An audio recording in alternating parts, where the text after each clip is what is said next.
start the recording to accept that. Okay.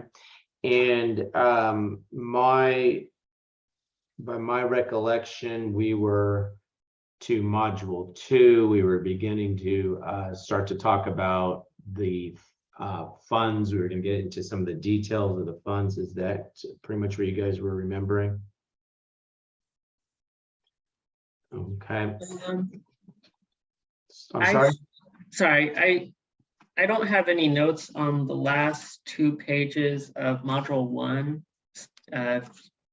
section 4, net position and components thereof. I didn't know if you were going to talk about that now. I can't remember. Actually, Michael, we will when we get into some of the material that comes a little bit later. So they kind of stuck it in here, but then they repeat it later. Thank you for asking though. So I should have mentioned that I looked at that and I'm like, well, we're going to talk about that tonight. I don't want to double talk about it. And I don't know, I guess we didn't go through these questions, or we did? I don't have them answered in my book. So no, we didn't. Okay. We stopped on F9-13. Okay. I don't really want to start with questions here. Well, maybe it'd be okay because it'll help us to review some of the things that we did talk about. So, okay, yeah, let's go ahead. Let's do these questions. And then that other material we will get to when we start to talk about the proprietary funds and the government-wide statements tonight. Okay. But yeah, okay, let's do that. That's probably not a bad approach, which is to go ahead and start with some questions that will help us to review some of the things that we talked about last time. So I'll go ahead and I'll give 2 minutes for these, each of these questions. We'll go through one at a time. And that'll also allow us to kind of review some of the things we've already talked about.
Okay, guys, that's about 2 minutes. I'm going to go ahead and end the poll. And so let's take a look at this one. Looks like everybody got it correct. So that's good. Maybe that means that you had a chance to maybe look at this a little bit during the last week or so. But the question is asking here,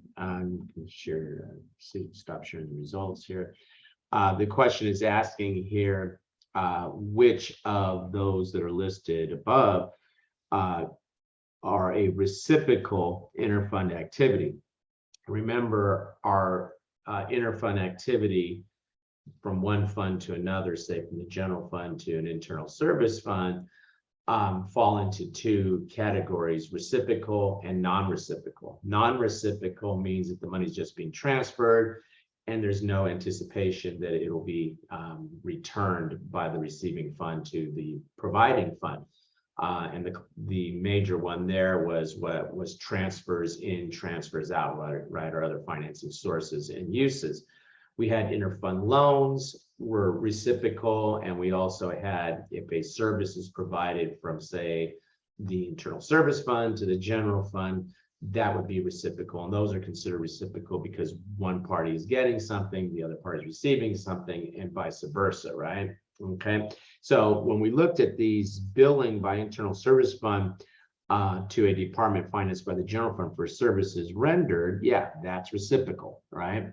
Then we look at transfer of 200,000, and then transfer, when they call them transfers, that becomes what? That becomes non-reciprocal, and therefore those were not included in the answer.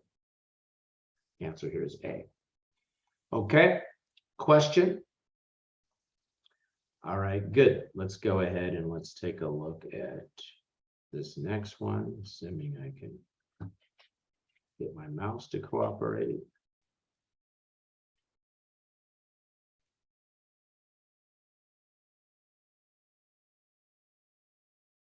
Okay.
Okay, guys, I'm going to go ahead and end the poll. That's about 2 minutes, and looks like everybody had a chance to do this, and we're batting 100%, batting 1,000 here tonight on these, and that everyone got this one correct. Now, just a reminder, when you look at a question in which they're asking you half a journal entry, it is my advice that you put down on your scratch board, your scratch paper, the entire journal entry, and then compare it to the answers. So if we have gone ahead and we have already billed our property taxes, we would debit taxes receivable for some amount.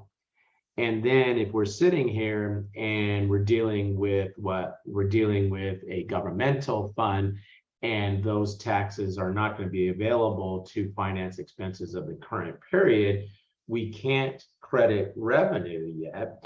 And we would have the situation, since it's property taxes, that we don't have an eligibility issue.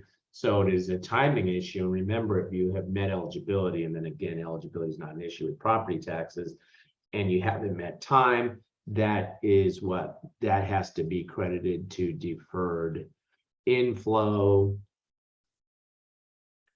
which is neither a liability nor a revenue. It's what? It's the caterpillar that is or it's the cocoon, I should say, that's between the caterpillar and the butterfly being the revenue, right? And so we would credit the deferred inflow. Okay.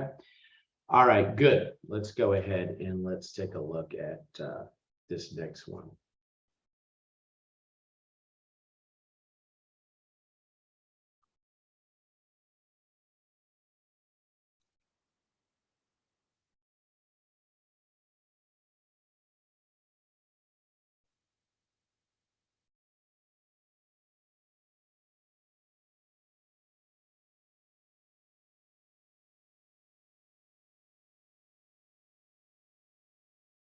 Can you put up the poll, please?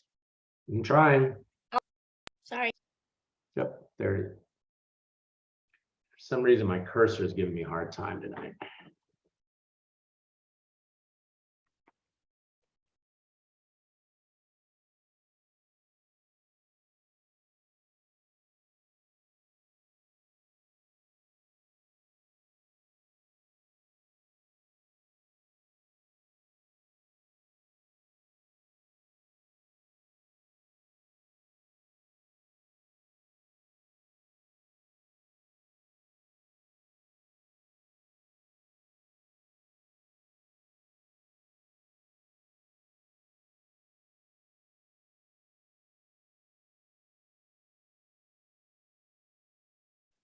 Okay, guys, I'm going to go ahead and end the poll just because this is a relatively quick question. Looks like just about everybody's responded. So most of us got it right. The answer here is B, restricted. Remember, we have basically our 5 categories of fund balance, right? We have non-spendable, and then we have what, 4 categories for spendable, and we have what? We have restricted, committed, unassigned, which is not talked about here, and assigned, right? And they have that order of constraint based on how difficult they are to spend.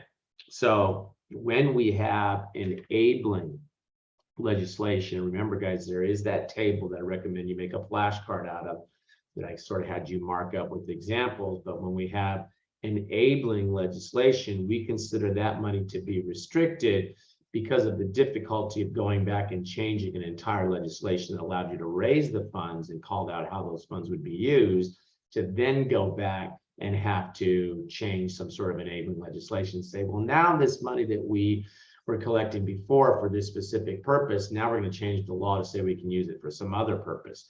That is not very likely, okay, that you'd be able to do that. So they consider that money restricted, or if it's by constitutional amendment or something, those are very, very difficult things to change. So they consider that money restricted.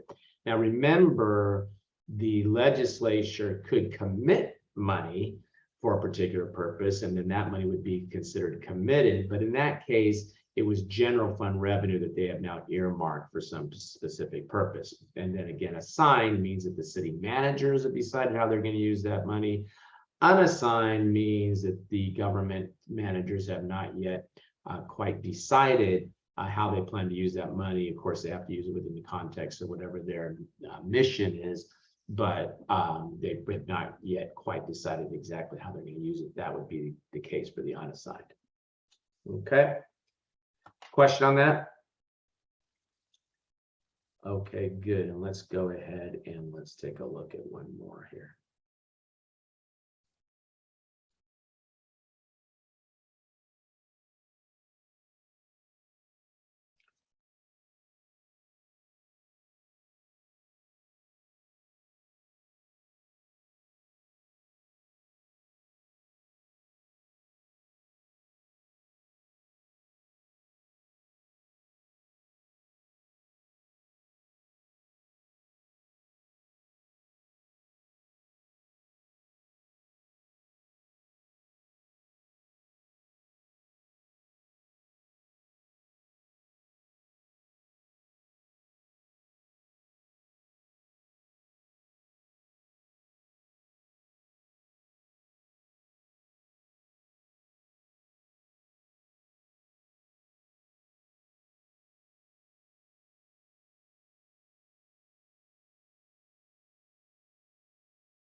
Okay, looks like just about everyone's had a chance to do this one. Looks like everyone got it right, and that only the general fund can have a positive unassigned fund balance. The rest of them would either have a positive unassigned fund balance, or they could have a negative unassigned balance.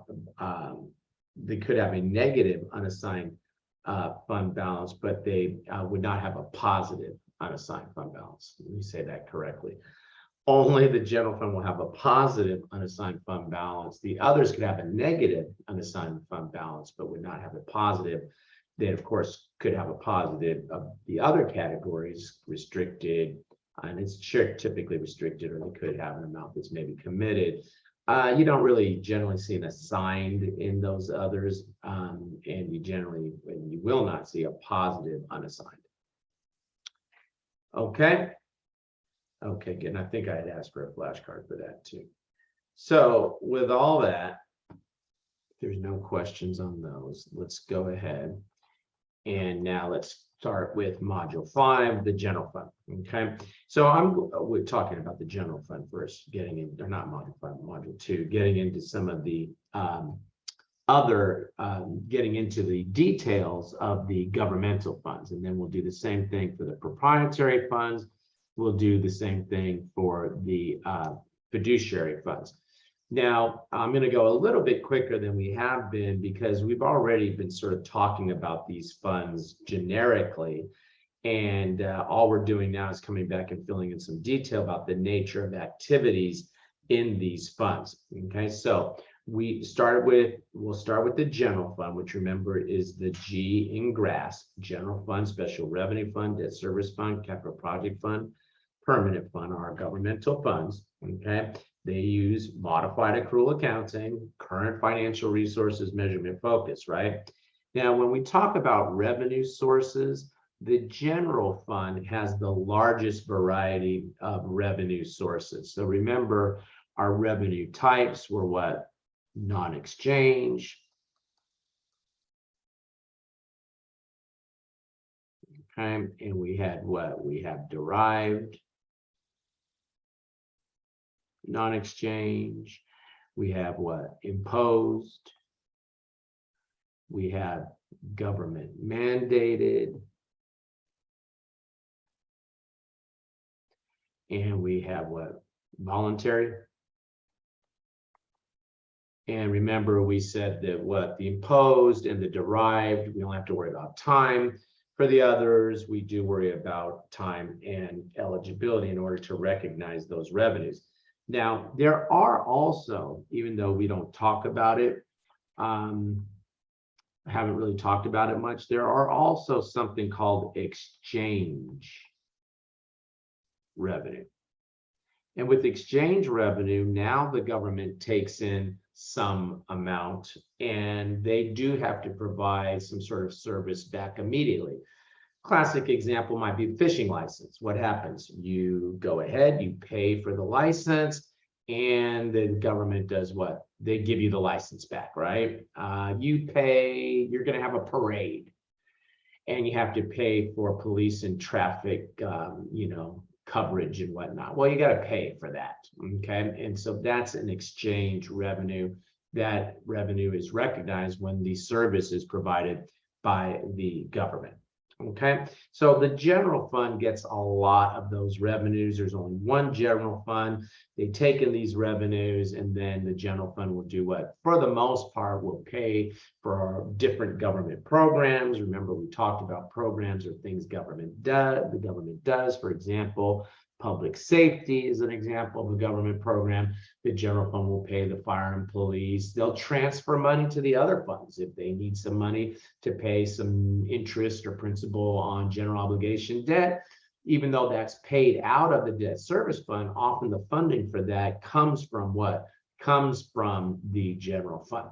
Okay, so when we take a look at the types of things that the general fund will be doing. Okay, again, public safety is one I like to focus on. As we've mentioned, as it will be for all the governmental funds, we use modified accrual accounting. And again, there is only one general fund per reporting entity. You could have several capital project funds, let's say, several special revenue funds. Usually there's only one debt service fund, one general fund, but you could have several of the other, including permanent funds.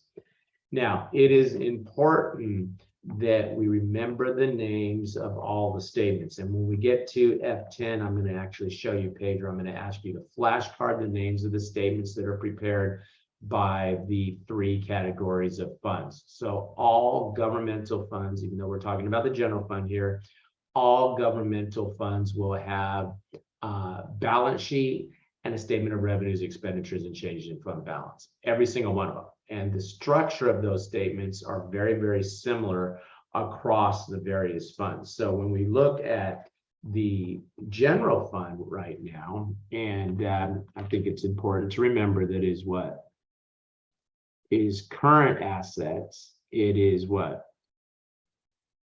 Current liabilities. I don't have to write liabilities again because it's already there. Current assets, current liabilities, and then we have our fund balance, right? And notice, guys, that we take the approach where we report the total assets and then we gross up so that we see that our it's a true balance sheet, that our assets are equal to our liabilities plus our fund balance. Notice the categories here. We have committed, we have unassigned, right? We have non-spendable. And remember, we had done a little exercise there or whatever. We had a little example where we matched up the amount that was shown in the inventory to the non-spendable. That's always the case. And then even though it doesn't call it out on the face of the balance sheet here for the general fund amounts, and I think in the example it was committed. Remember, we had that encumbrance, and there was that second amount, that second truck that hadn't come in yet, but we had to report that that was committed for some purpose. Okay, even though we didn't say it was encumbrance, we said it was committed for our sanitation. Encumbrances can either be committed or assigned. They're committed if you have ordered a special order good that they're in the process of making for you. So, you ordered yourself a pink Tesla, and it's not like the Tesla's going to be able to sell it to somebody else because no one wants a pink Tesla because that's what you ordered. Well, if that's the case, that's committed, right? Because you're not going to be able to tell them, hey, I want to cancel that. If you had ordered something like, a lounge chair that is sort of a homogeneous item, right? Well, if that's the case, then maybe you would just call that out as a sign, because there is still the potential you could change your mind, cancel that order, and the entity will go ahead and take that back. Okay, but encumbrances, you have to show that you have some sort of commitment to your fund balance, either assigned or committed. That's what's going on here, even though we didn't call it out as an amount that was committed for encumbrance. That's what that was. Okay, so we had kind of played with that a little bit. And then we had also taken a look at the statement of revenues, expenditures, and changes in fund balance a little bit. We've got our revenues coming in for the different things, property taxes, our non-exchange fees and fines would probably be exchange. We have our expenditures, remember, public safety. So this is taking a functional approach, things the government does. But also there's a character approach here. Notice they're telling us current versus what? Capital outlay. Current is saying these amounts that we're spending for these programs are benefiting the current period, whereas the capital outlay is a character designation showing you the period of benefit. So that's, well, both of these are character, but capital outlay is telling you it's going to benefit both the current and future periods.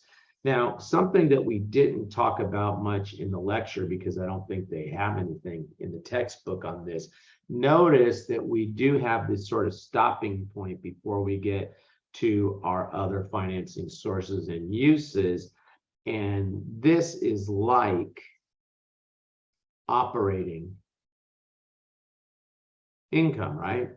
Although we don't call it that, but our revenues minus our expenditures, gives us, and here they call it excess or deficiency. In this case, it's an excess of revenues over expenditures. Okay, so flashcard, that is reported as the difference between revenues and expenditures right there on the face of the statement of revenues, expenditures, and changes in fund balance.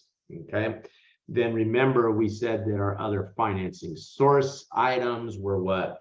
Were transfers in, which there are 2 of those, and I had you make a flashcard. You're probably seeing that on your page right now if you wrote that in last time. The 2 other financing sources are transfers in and long-term debt proceeds. The 1 other financing use is what? Transfers out. Okay, in the transfer, the other financing sources are like non-operating income. The other financing uses are like non-operating expenses.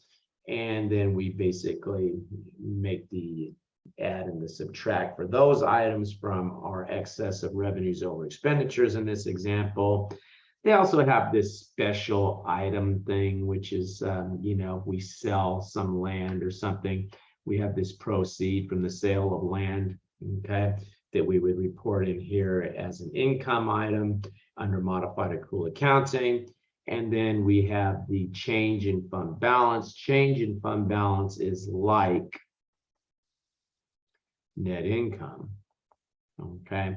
And then we have our fund balance beginning and our fund balance ending, which is sort of like a little statement of retained earnings down there at the bottom of our statement of revenues, expenditures, and change in fund balance. So we don't have a separate statement. We just kind of stick it down there at the bottom.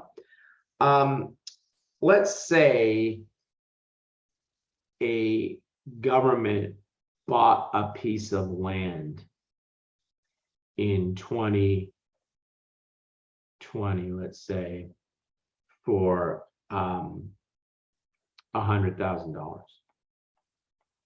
What would be the journal entry for the purchase of that land in the general fund? Journal entry for the purchase of that land in the general fund. They paid $100,000 for land. Would that be capital outlay expenditures and cash? Good.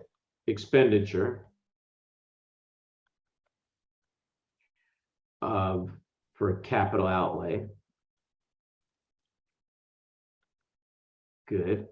100,000. Credit cash. Good. And that would basically reduce my fund balance, right? If all I had was cash and then I bought what? I bought land with that cash, what would happen? My balance sheet before the purchase would have showed cash of 100,000, assuming I had no liabilities. That would be 0. And my fund balance would be what? Would be 100,000, right? Then what happens? I make this journal entry that Michael just told us we should make. So my cash is now going to be what? My cash. Well, let me do my statement of revenues, expenditures, and change in fund balance.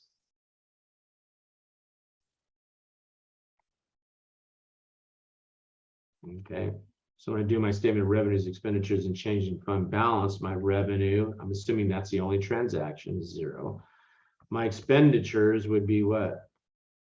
Would be 100,000. And my change in fund balance for the period would be what? A negative 100,000.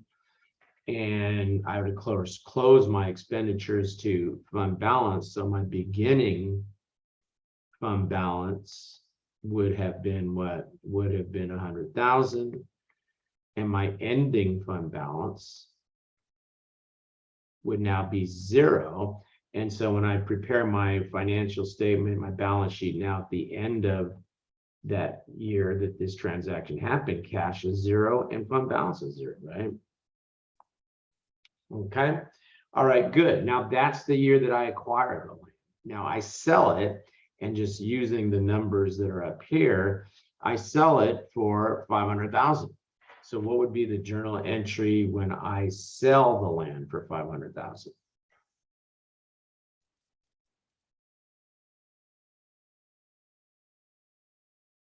I sell it for 500,000 cash. That's a question. What would be the journal entry?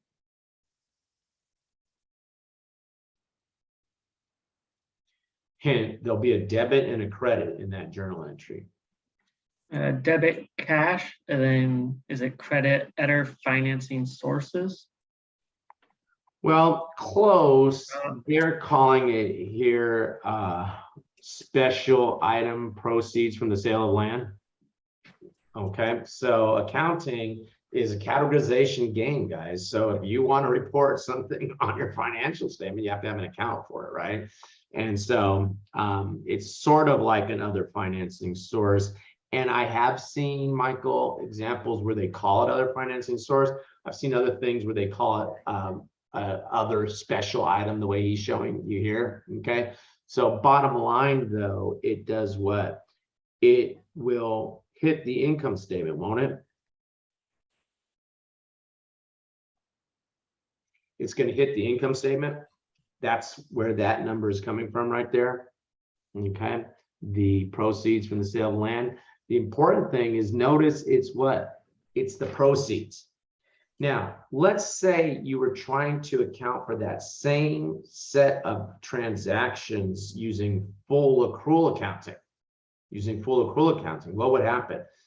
You would debit land, as you well know, as you've known for a long time, credit cash for the 100,000. And then when you sell that land, you would do what?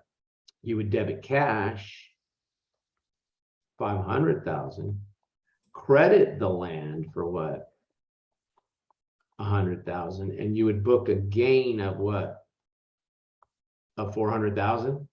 So on the exam, if they gave you the question and they describe that transaction, they ask you how that would be recorded in the general fund, then you would describe it the way I just showed you, or whatever they're asking you would be, the answer that would correspond to the way I showed you.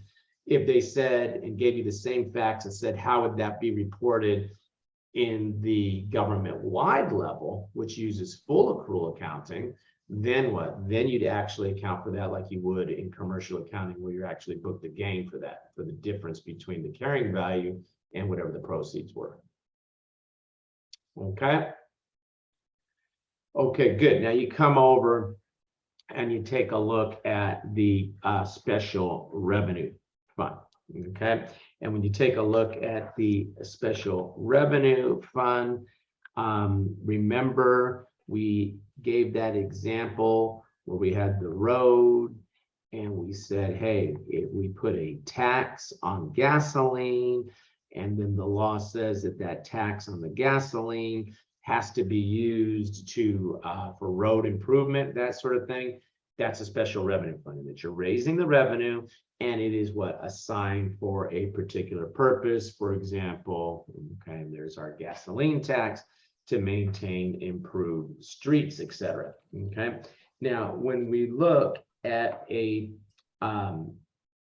special revenue fund, okay, it sometimes can be referred to as an expendable trust. And what expendable trust means is that you will spend both principal and interest.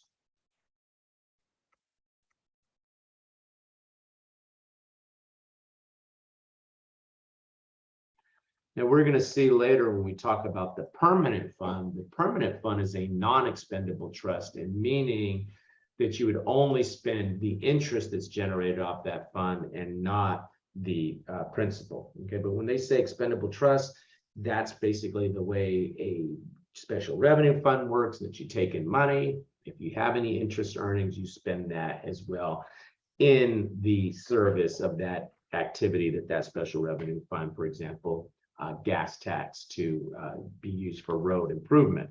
Okay, now I think that Tom, when he prepared this, Tom Cox prepared the special revenue fund.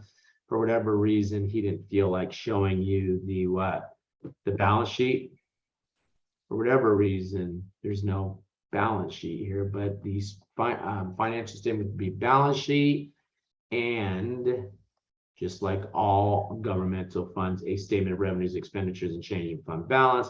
And maybe he was, trying to focus you on the fact that the important statement for a special revenue fund, would be what the operating statement, the income statement. But notice, guys, revenues, expenditures being laid out by character, the excess of revenue over expenditures, there's that line item, and then the other financing sources and uses. So the format of these governmental fund statements are the same. It's just what the nature of the activity that goes on within these funds that is changing as we go from the general fund, in this case, to the special revenue fund. Okay. All right, good. Debt service fund. And debt service fund, just picture a fund like a little kid when they come home from school, the first day of school or whatever, when they're at school, they have a name tag, don't they? You say, what's your name? They tell you their name. Well, that's what the debt service fund is doing. The debt service fund is wearing a name tag that tells you what it does. Okay, it is responsible for what? Paying the principal and interest on debt. Now, does it pay the principal and interest for every fund? No, it pays the principal and interest on debt that is going to be accumulated by the other governmental funds. It does not pay the debt of the proprietary funds, the fiduciary funds. Remember, we have 3 categories, 11 different funds. They would account for the payment of the long-term debt themselves. Okay, so the general fund does exactly what it tells you, but it only does it for what? For the other governmental funds. It does not do this for the proprietary funds, the fiduciary funds, which we have the mnemonic there for you. Now you take a look, and it will not be necessary to use encumbrance accounting for our debt service fund. We said back on page 4, when we were talking about encumbrances, when you have reoccurring amounts that are being spent for principal and interest, there's no need to encumber, because what the government does is it appropriates exactly what it needs to meet its debt service. It knows what its debt is, it knows what's maturing, it knows what the interest payments that are going to have to be paid. So it appropriates exactly that. And there's no way that they're going to overspend that. And so they go ahead and they don't have to use encumbrances for recurring expenditures like principal and interest on debt. Okay, now let's see where this debt service fund is going to get some money. So remember, just picture what the debt service fund is doing. It's taking money in, and then it's going to do what? Disperse that money to pay the principal and interest on the general obligation debt. So first we got to get some money, and much of the money that comes really gets transferred in from other funds. And the general fund is the one that gets stuck a lot, sending in that money. Now, I asked Tom to do this, but he ignored me. I told him, while students are learning, you really should remind them that transfers in are what? Another financing source. And when I talked to Tom, he's a wonderful guy. He says, oh, that's a really good idea, John. Oh, I'm going to do that. And then he never does it. Okay, but that's okay. We can just write it in. Debit the cash, credit the other financing sources, transfer in from the general fund. I always find it interesting when they have these different propositions. And years ago, the one that was really popular was, do you approve, $150 million in bonds to be used to build prisons? And everybody would run to vote for that, because it'd be, yeah, build some prisons. Spend $150 million to build some prisons, because we're going to issue these bonds. Now, if you build a prison, what do you have to have? After you build the prison, what do you have to have? People, staff. Well, yeah, but you also have to have prisoners. So, you have to make sure that there's going to be people that will be in those prisons in the future. Otherwise, you've blown that money, right? So what happens? You basically take what? You take this money and you invest it in the idea that you're going to have people to throw in there later. And then you have to borrow the money, so you have to pay the principal and interest on that. And the money to pay the principal and interest often comes from what? The general fund. So you take money away from stupid things like education to do what? To pay the principal and interest on the bonds. So I guess it works out, because when you take money from education, then you have what? Then you have the money to, then you have the need to throw people into prison. So it all works out. Okay, so anyway, if you're voting for an initiative, to sit there, do you want to issue bonds for whatever it is? Note, remember that still is going to have to be paid back, and often gets paid back out of the general fund. So the general fund is going to be transferring that money, right? Okay. Now, what comes next is the idea, and we're drawing from the example that you will see a little bit later, in which they're going to, and you'll see that, and I'm just going to tell you to see page 34. Okay, we'll get to that here in a little while, but here they're saying, well, the capital project fund issued some bonds, and they issued the bonds at a premium. Well, often what happens is the debt covenant will say that any amounts that come in from the investment of idle funds or as a premium have to be used for the protection of bondholders. And if the bond covenant reads that, then a premium amount that comes in, issued a bond for more than face, that premium amount immediately needs to be transferred over to the debt service fund. So the debt service fund is what? Taking in money that can be used to protect the bondholders. In other words, protect their interest to pay back their principal and interest, okay?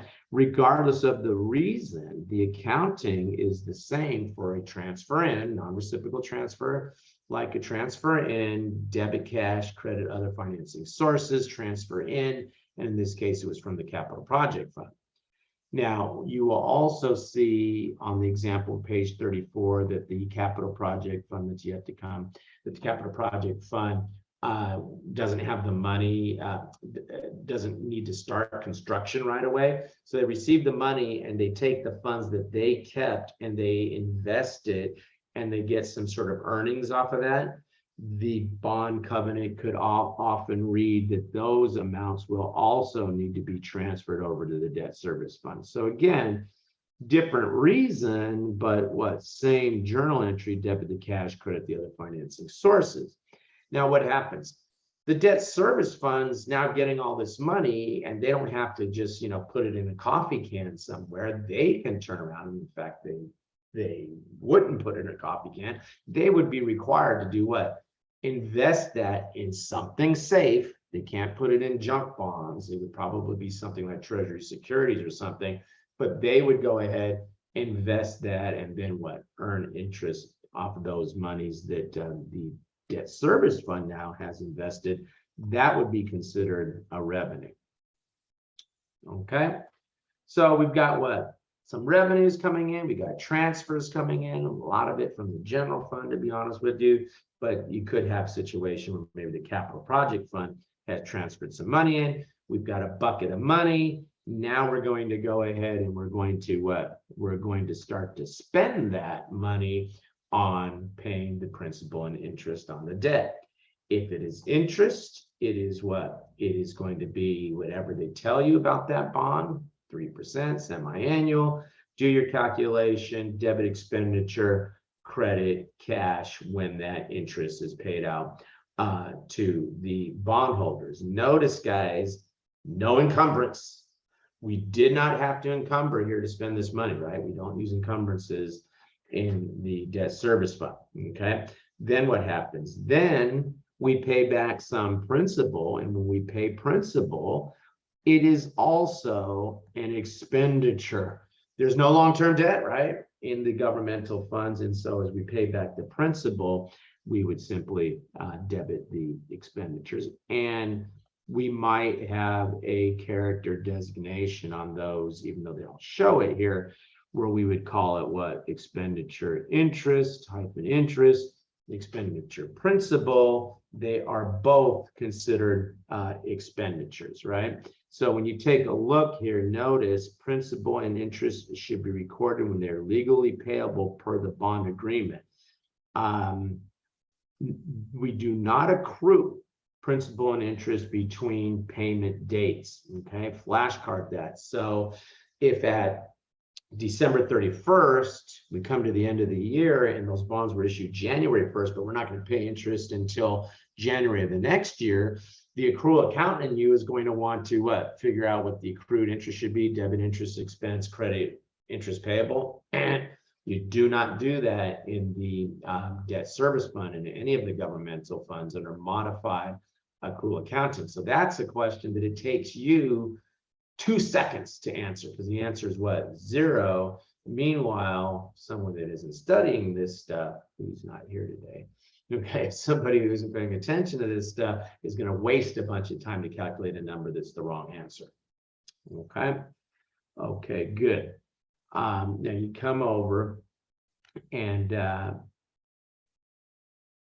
there was something I wanted to say there about, well, I already told you, you don't have recurring expenditures, you don't need to use encumbrances. That was the thing that I wanted to remind you of. Closing entries, guys, we know this already.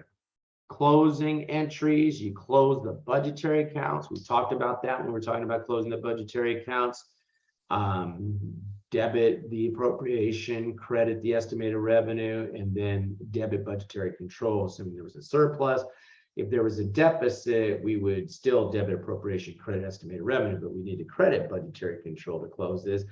And then you close your real accounts, your proprietary accounts at the end of the year, right? By debiting your amounts that came in, your revenues, your other financing sources, crediting what?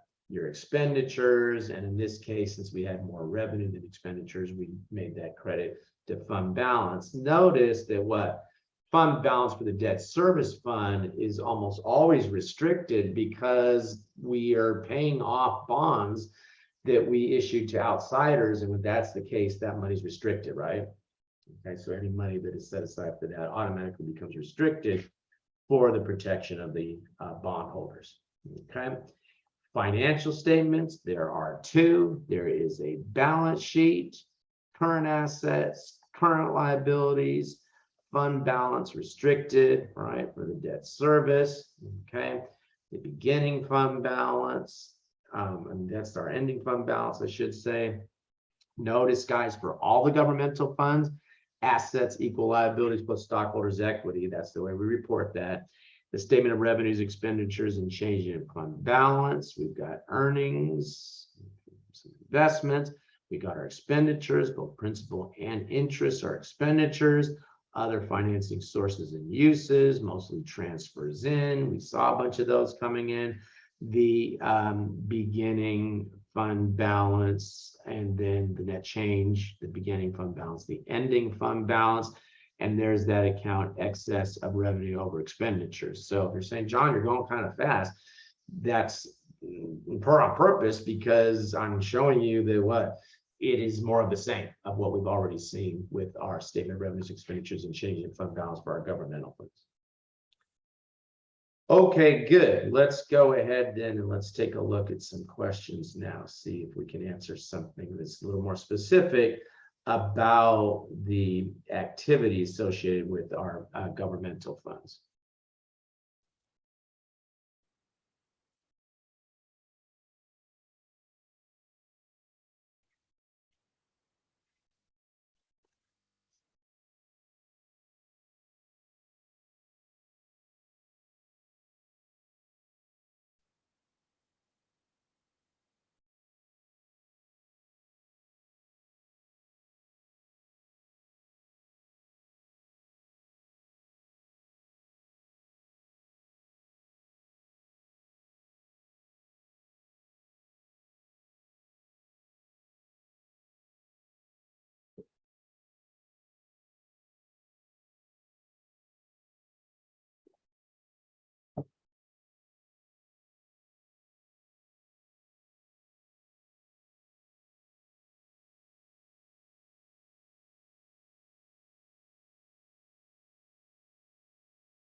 Okay, guys, let's go ahead and let's take a look at this question. And they give us a listing of amounts, and most of us got it right.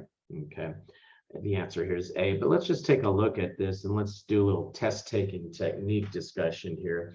And you start to look at this question and they want to know which ones should be the other financing sources and uses. So we look and we see, oh, well, there's transfers to the debt service fund. That was the what? That was the one other financing uses, transfers out. So I know I got to pick up this 100,000. Right? Now, you look and you see payment to the pension trust fund, and you're like, I don't know, we haven't really talked about that. And then you look at purchase of equipment. Is purchase of equipment and other financing use? It is what? It's an expenditure, isn't it? Right? That was like one of the first things about modified accrual accounting we talked about, right?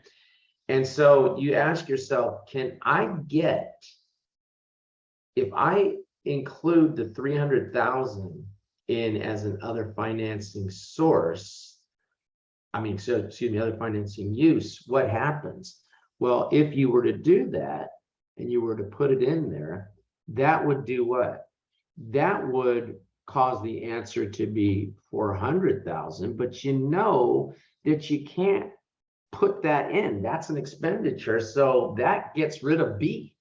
B can't possibly be the right answer. Okay, you're looking and you're saying, well, geez, 100,000 plus 500,000 would be 600,000 if I'm supposed to include that pension as an other financing source. I know the equipment can't be in there.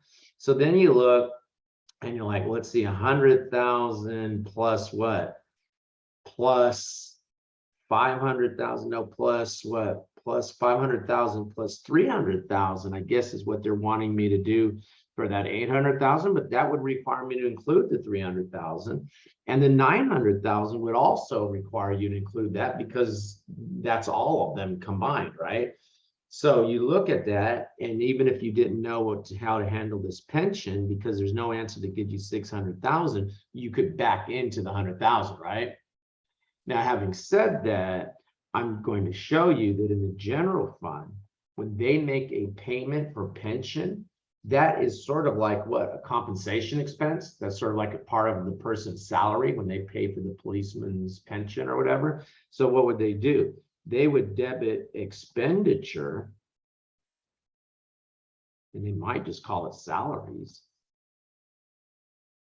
and credit what? Cash. What's the amount here? 500,000. Credit cash, 500,000. In the pension fund, and we'll look at this a little bit later, but in the pension fund, they would do what? They would debit cash for 500,000, and they would credit additions. Additions are like revenue for 500,000. Okay, so that's what the general fund would do. That's what the pension fund would do. So in this question, if they had asked me what are the expenditures, then it's going to be what? The payment to the trust fund, the purchase of equipment. Then the answer would have been what? 800,000. Okay. Okay, good. Let's go ahead and let's take a look at this question 2 now.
Okay, guys, looks like most of us had a chance to look at this one. I don't want to sit here and, for the sake of time, let's go ahead and take a look at this one. And this is obviously what the work of the debt service fund, right? They're the ones that collect the principal, collect money that is then done to repay the principal and interest on general obligation debt, right? Question on that one? Not a whole lot to say on that one. Okay, all right, good. Let's go ahead and let's take a look at question 3.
Okay, good. I'm going to go ahead and end the poll. Again, some of these are so short that there's no sense to really waste time that's not needed here.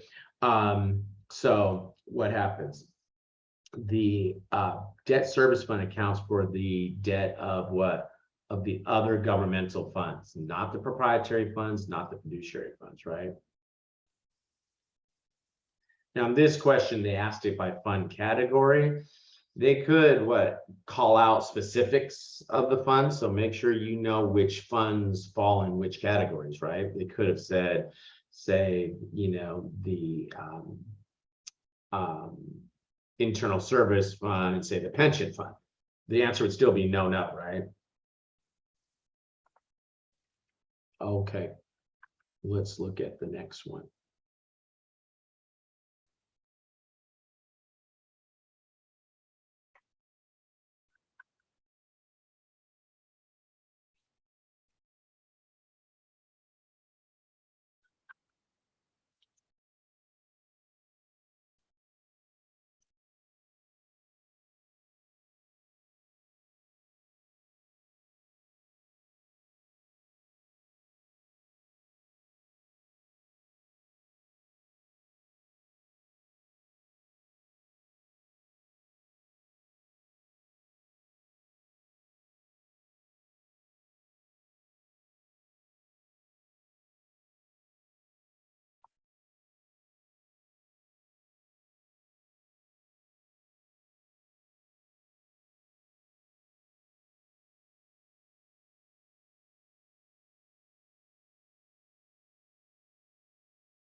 Okay, guys, that's about 2 minutes. So I'm going to go ahead and end the poll. And almost everybody got it right. The answer here is 0. And why is it 0? Well, when you look at this question, they issued the bonds on January 2nd. Year, I guess they say year, January 2nd, see was issued 10 years, so they don't say it, so we'll just say year one. And then they prepare their financial statement at what? At September 30th. And then they will pay interest, what? This is December, let's say. They'll pay interest in January of year two, right? Okay, so that interest isn't legally due until the next year. If that's the case, you do not accrue interest in between interest payment dates. So September 30th, they're going to report zero. Frankly, if this thing had said that they had a calendar year of December 31st, it would still be what? Zero. You don't put the interest as an expenditure until it is legally payable, right? Okay. Now, if we were to look at this and they asked me what should be reported as interest expense government-wide, because the government-wide statements use full accrual, then I would do what I think maybe one person did, which is take that 500,000 times what? Times 0.07 times what? 9 months. Is it 9 months? It's all of January, all of February, all of March, all of April, all of May, all of June, all of July, all of August, all of September in this example. So that's 9 months, right? And so you would go ahead and you multiply that times 9/12. What do you get when you do the math on all that?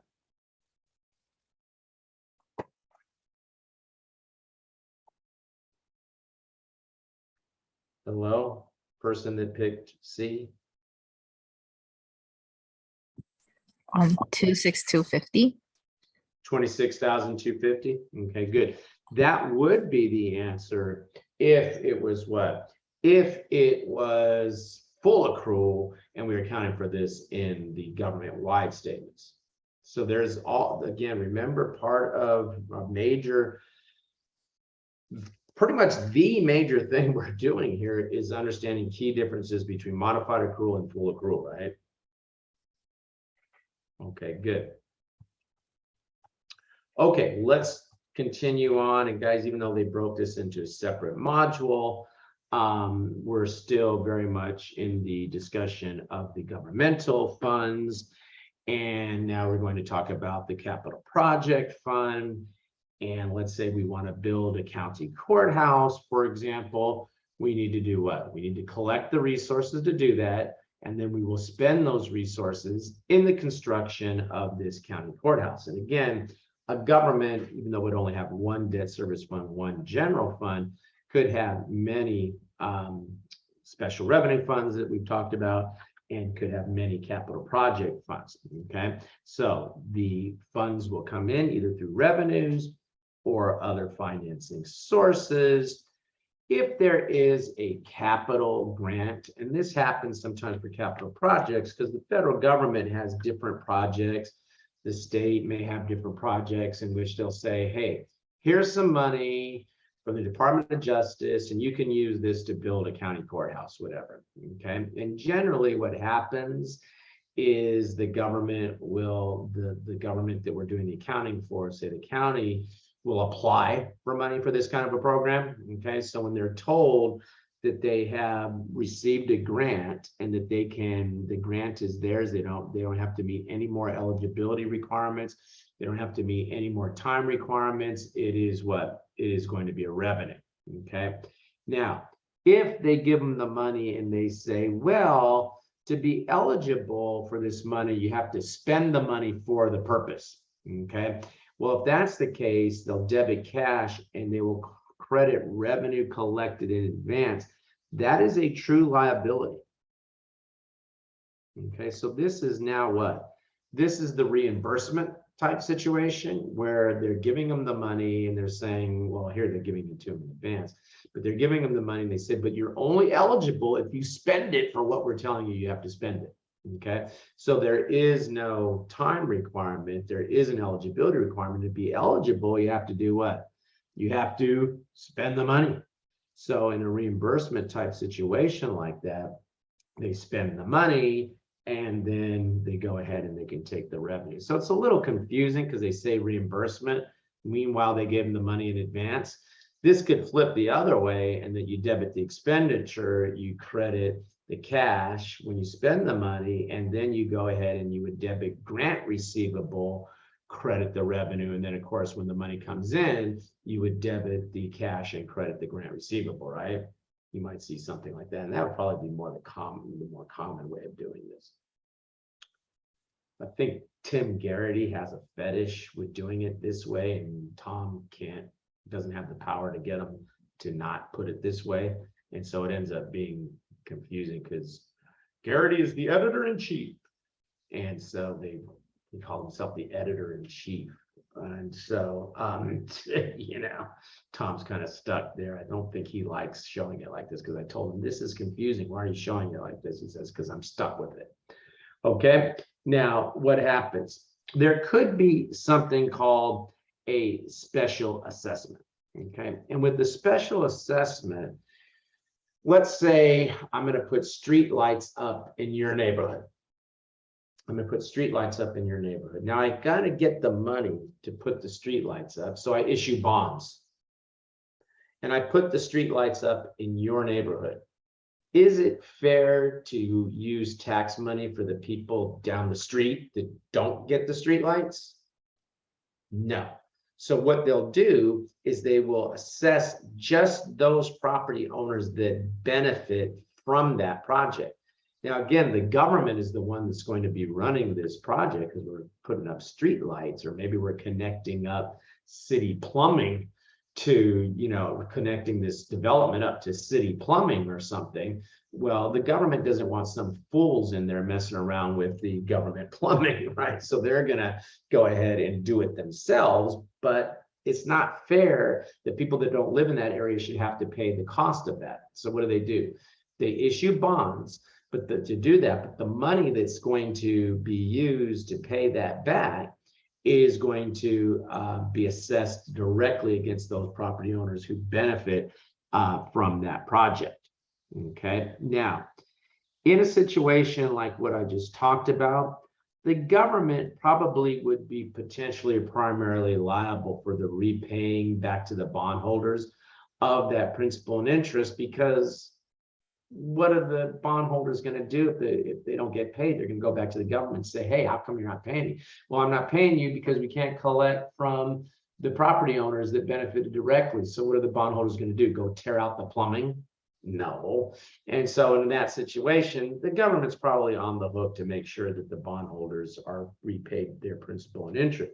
So if that's the case, when the government unit is primarily or potentially liable for that special assessment, then we would account for the capital project in the capital project fund and the repayment of the debt in the debt service fund, or if it is coming through some sort of proprietary fund, it would be accounted for there.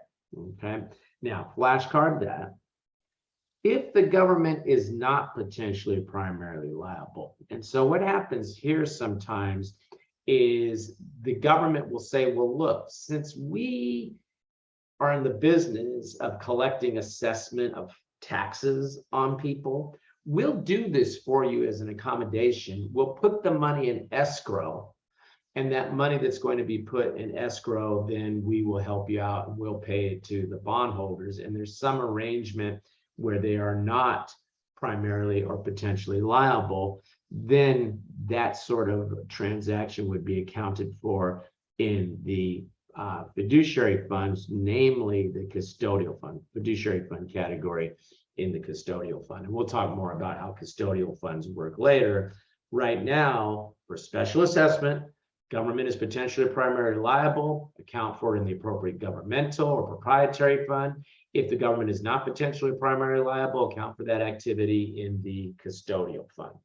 It's just basically collecting the money as accommodation. Okay, now we're going to look at an example And I guess you could also turn that into a pass key right here. Okay. We're going to look at an example in a minute where the governmental unit is going to issue bonds, and they're going to issue them at a premium. And so we want to see what should happen when bonds are issued at a premium or a discount. Bond par value is separately displayed as bond proceeds. In other words, it is what? An other financing source. Bond premium is going to be considered an other financing source. I don't know why Tom likes to get cute and all of a sudden stop calling it other financing sources. Bond discount is going to be considered an other financing use. OFU, okay. And bond issue costs are displayed, and if there's any underwriting fees, that sort of thing, bond issue costs are going to be an expense of the debt service fund, an expenditure of the debt service fund. Okay, flashcard those treatments. Okay, and then let's just go ahead and you'll see that reinforced, at least for the premium part of it, in the example below. So what happens? We go ahead in the principal part of it. So we issue bonds, and we issue bonds to build this capital project. I don't know, county courthouse or something. We issue them for a premium of $80,000. We debit the cash for the full amount of cash that comes in. We credit other financing sources. Notice, guys, they're both other financing sources, long-term debt proceeds, but you know, we have given a separate line item for the premium portion versus the principal portion. Now, we saw on page 24 the money going into the debt service fund being transferred to the debt service fund. I told you we'd see the money coming out of the capital project fund. So when they transfer that money, they will debit other financing uses, transfer the one other financing use to transfer out to the debt service fund. Okay, and then we saw in the debt service fund, they would debit cash, credit other financing sources, transfer in. Now, in this example, they weren't ready to begin construction right away. So they go ahead and they invest the money in something very safe. Can't put it in junk bonds. In a CD, they debit the investment, they credit the cash, the interest paid, the certificate of deposit CD pays some interest. That's interest income. And we saw that money then would go transferred, other financing use, get transferred to the debt service fund. And you saw the other side where the debt service fund receives that money on page 24, where we were looking a little earlier. So we got some money, don't we? So now we can begin construction. Okay, so we go ahead and we begin the construction. And for the capital project fund, yeah, use the encumbrances. So we go ahead and we sign a contract to build the building for $1,100,000. We debit encumbrances, we credit budgetary control. We get billed, and hey, they didn't bill us for the full amount yet. They bill us for $600,000. We debit the budgetary control, credit the encumbrance, debit the expenditure, credit the cash or the voucher payable, and we continue on like that until the project is finally completed. Okay. Question. All right, good. You come over then, and let's take a look at, and this is annoying, guys. It is what it is. We got to deal with it. Short-term borrowing. And you look at short-term borrowing, you say, oh, short-term borrowing, that's a current liability. Well, yeah, unless you're in a situation where it's short-term borrowing and later on it's going to be refinanced with long-term borrowing. You're waiting for the bond money to come in. If that's the case, when you borrow that money on a short-term basis, treat it as another financing source. If it is what? If it is, I guess they said other financing sources there. If it is truly a short-term borrowing, like a tax anticipation note, a TAN, okay? So what happens? We know that we're going to be getting some tax money into this capital project fund, and we're borrowing against that future tax money that's going to come in, and it's for a short term. And as soon as that tax money comes in, we're going to repay that debt. Then that would be what? That would be a true short-term borrowing. This would be what? This would be a note payable. That's a true liability, right?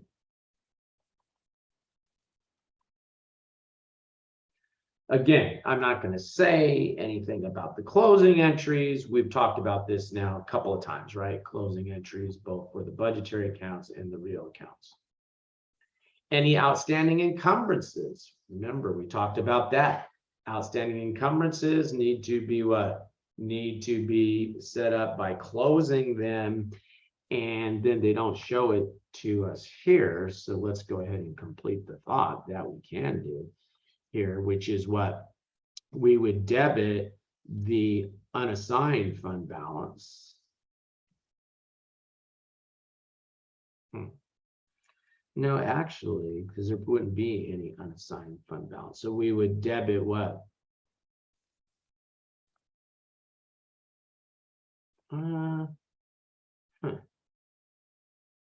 Maybe not, because it's all restricted. I see why Tom didn't show that there. Okay, that's fine. Because I see why he did it this way, because everything is what in the okay, he said it right here. The entire amount of the capital project fund is presumed to be restricted, so we wouldn't have to go through the process of setting up a commitment for an outstanding encumbrance or anything. And then you could disclose somewhere, you don't do it on the face of the financial statement, that there is a amount that has been encumbered, but you don't put it in committed or something, because that's going to downgrade the level of constraint, which all the money's got to be restricted because we issued bonds for that specific purpose, right? And so they don't want you to do that. So that's why he didn't do it.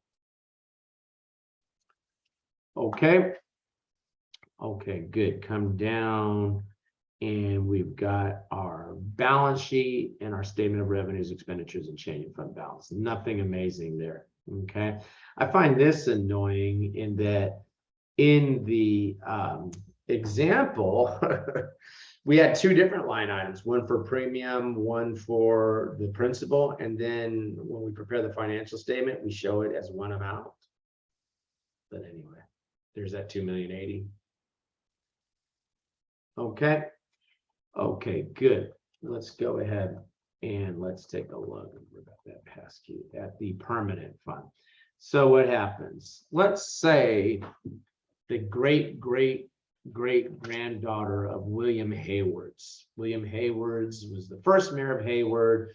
He's seen as the guy that, you know, sort of, you know, was the, well, he is the guy who the city's named after. So what happens?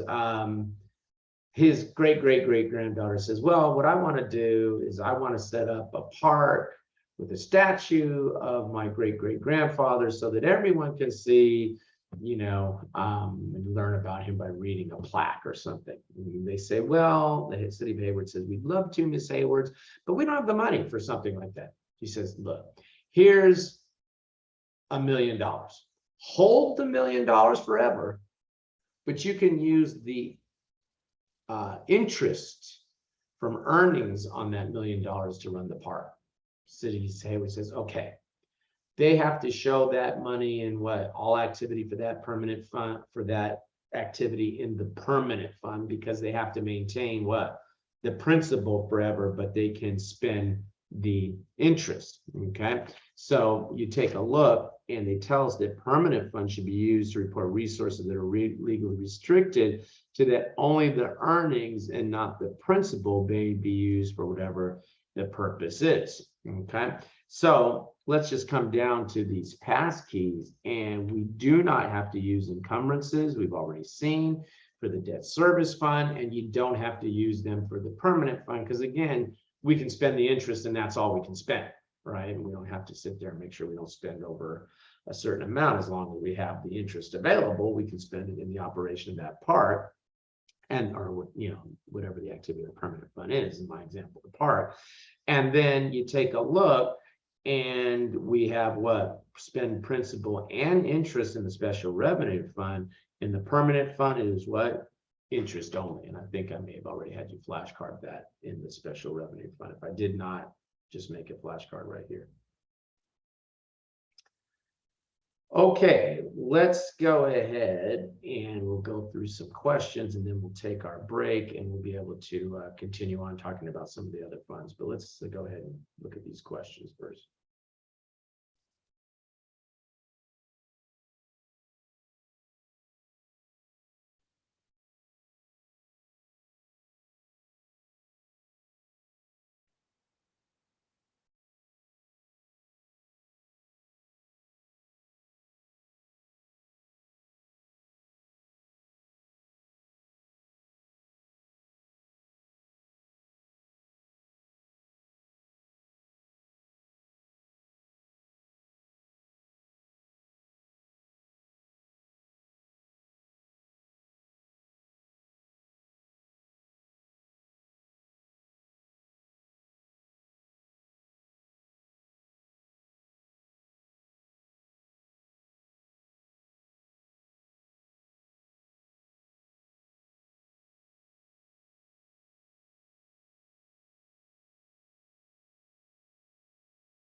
Okay, looks like everyone's had a chance to try this one. I'm going to go ahead and call us a little early here.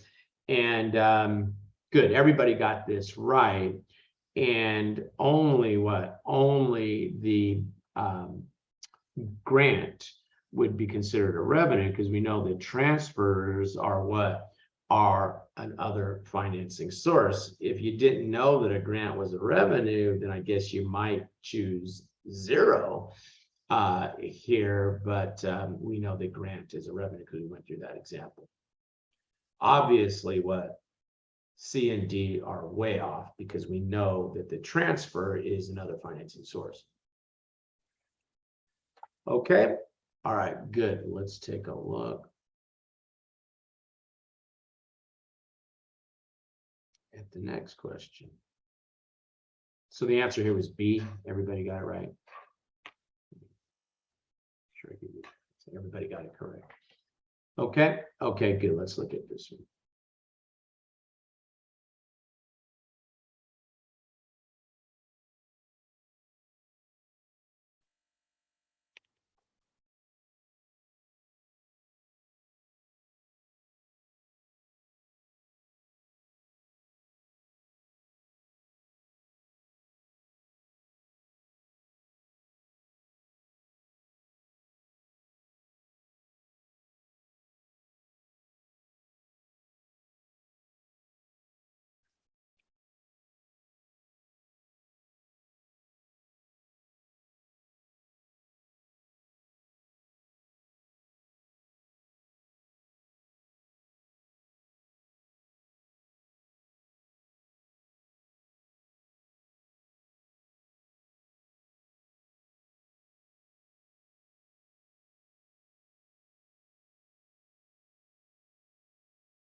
Okay, good. Everyone got this one right. Remember, I asked you to make a flashcard there where we would, you know, have that both the bond proceeds and the premium portion is going to be considered another financing source. And so, you know, even though they might be two separate line items, they would both be other financing sources. And of course, numerically, to get that, you take the 1 million times 1.01 would give us this correct answer.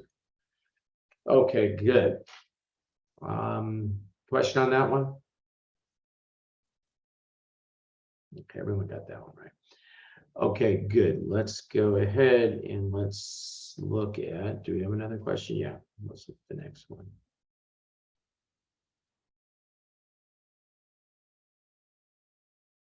Oh, no, that's it? Thought there was one more question. Okay, so we're going to go ahead and we're going to take the break. We'll come back.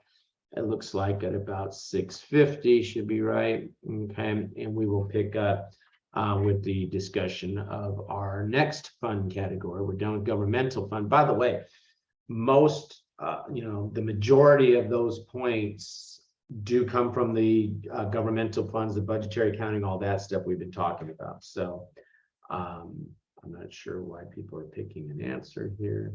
Did I skip a question?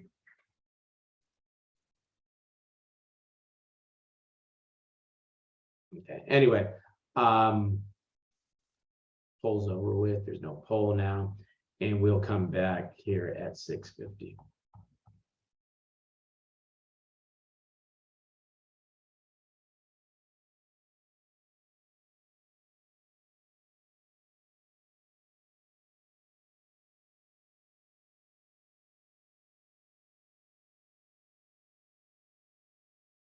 Okay, guys, we're going to go ahead and jump back in here and start to talk about our next fund category, which is going to be our proprietary funds, right? 3 categories, 11 funds.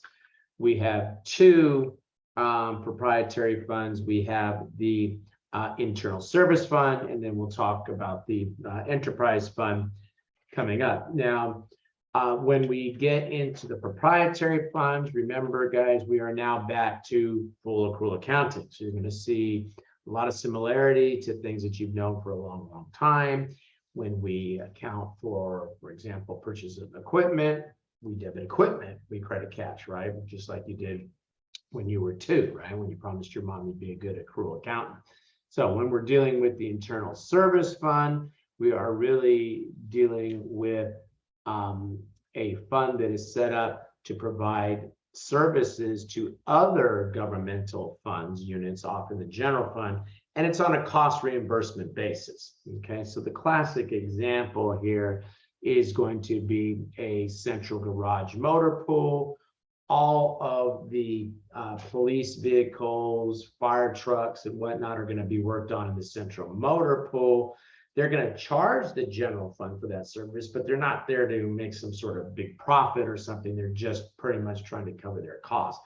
So we would think that what their net position, which is like the retained earnings for a proprietary fund, should be a pretty small amount, should be an amount close to 0, maybe even a small negative amount. Okay. Now, the revenue sources. Okay. And if we're talking about revenue sources, and the revenue sources would be classic example operating revenue, and the operating revenue is called billings. Okay, so I want your flashcard that the operating revenue account name, I'll just put down the what I want you to put, is called billings. And the reason I want you to flashcard that is, I don't know, I see the word billings. I think that they're talking about account receivable. That's the revenue account, right? It's called billings. Okay. That's the operating revenue account. It's called billings. Now, you come over and you take a look, and we have non-operating revenues, and non-operating revenues, just like they were back in F1. Classic example, interest earnings, right? Investment earnings, okay? Operating expenses, those that are related to the delivery of services. And so how about mechanic salaries? If we're talking about a motor pool, right? The mechanic's salary would be an example of an operating expense. Non-operating expenses, classic example, is going to be what? Interest expense is a classic example of a non-operating expense, just like it was back in F1. Now, there could be situation where we will be establishing the internal service fund, and often the general fund will send some money over to get that fund started. It's a what? It's non-reciprocal, and that there's not an expectation that money come back, and it would be accounted for as an interfund transfer, sort of like a non-operating revenue that would be coming in there. Okay, they don't call it other financing sources. They would just call it other interfund transfer, because we're dealing with other financing sources and uses only in the governmental funds. In the proprietary funds, they don't call it other financing source use. They might call it non-operating transfer that's coming in, or it could be a contribution that's coming in. The most important thing is that these are reported where? On report on the, and even though they don't call it the income statement for shorthand purposes right now, just put IS for income statement. Okay, whereas if it is a bond that's being issued to start up this internal service fund, then the internal service fund will debit cash, credit bond payable, because full accrual accounting, and they're going to be responsible for paying back the principal and interest on their own debt. Okay. Now, if there is some sort of money that is lent from one fund to the internal service fund, probably the general fund, then debit cash, credit due to other fund. Notice, guys, it is not accounts payable. It's going to be due to the other fund. Due from, due to. If I'm expecting money to be paid back to me from a fund, I call that due from. If I'm expecting that I have to pay that money to another fund, it's due to. Okay. Statement of net position. The statement of net position, and remember, guys, we talked about this last time. The statement of net position is, or I don't know if it was last time or the time before that, is like the balance sheet. Okay, for both of our proprietary funds. We're talking about the internal service fund right now, but the enterprise fund will also use this same name. Notice, guys, current and non-current assets. We're in full accrual accounting. Okay, there's our total assets, and then we have our liabilities. Our liabilities are what? Current and non-current. And then we have what? And then we have our net position. Our net position is like, L-I-K-E, retained earnings. And there are three categories, Michael. This was the part that I skipped over. The three categories of net position for both the government-wide and the proprietary funds, both the internal service fund, which we're talking about here, and the enterprise fund that we'll talk about in a minute, have restricted, unrestricted, and net invested in capital assets. I want you to go ahead and flashcard those three categories, and I'm giving you the mnemonic run. Okay. And then notice that for our proprietary funds, our format is what? Total assets, both current and non-current assets, minus liabilities equal what? Equal net position. That's the format. So notice they're calling it a statement of net position because the focus, the bottom line, is on what's left over after we've subtracted the liabilities from the assets. It's the net position. Unlike the balance sheet, where the focus was all about what? That assets equal liabilities plus my, in that case, fund balance, right? And we show the totals for the assets and the total for the liability plus fund balance. Okay. Okay, good. The internal service fund, okay, prepares a statement of revenues, expenses, and changing fund net position, a statement of net position, and we'll see a little bit later, statement of cash flows. the only in governmental accounting, the only funds that prepare a statement of cash flows are the proprietary funds, and we're going to be looking at that in a little while. Okay. Okay, good. Now you come over and we take a look at the enterprise fund. And the enterprise fund now, and they give us some guidelines as to when we should account for an activity as an enterprise fund, but they operate in a manner similar to a private business. And they give us an example here, water utility. So what happens? If you don't pay your water bill, what do they do to you? Turn off your water. They turn it off. Just like any other business, if you don't pay your bill, they cut you off, right? Okay, so an enterprise fund is that sort of a situation. And the way to know if it's an enterprise fund, sometimes they may call it an enterprise fund, but if it is being financed by fees or laws and regulations, say the costs are recovered by fees, or the pricing policy is designed by fees to cover costs, or they issue debt and the principal and interest is going to be repaid by fees. And I'm saying it annoying like that on purpose because the key here is what? There's fees for the usage, right? Okay, but go ahead and flashcard those criteria as to what constitutes an enterprise fund. Okay, and we can see the classic is a public utility. Hey, a public hospital. Okay, generally, although the government may finance some of that, a county hospital, you still probably have to pay some fees for the services that they would provide you there.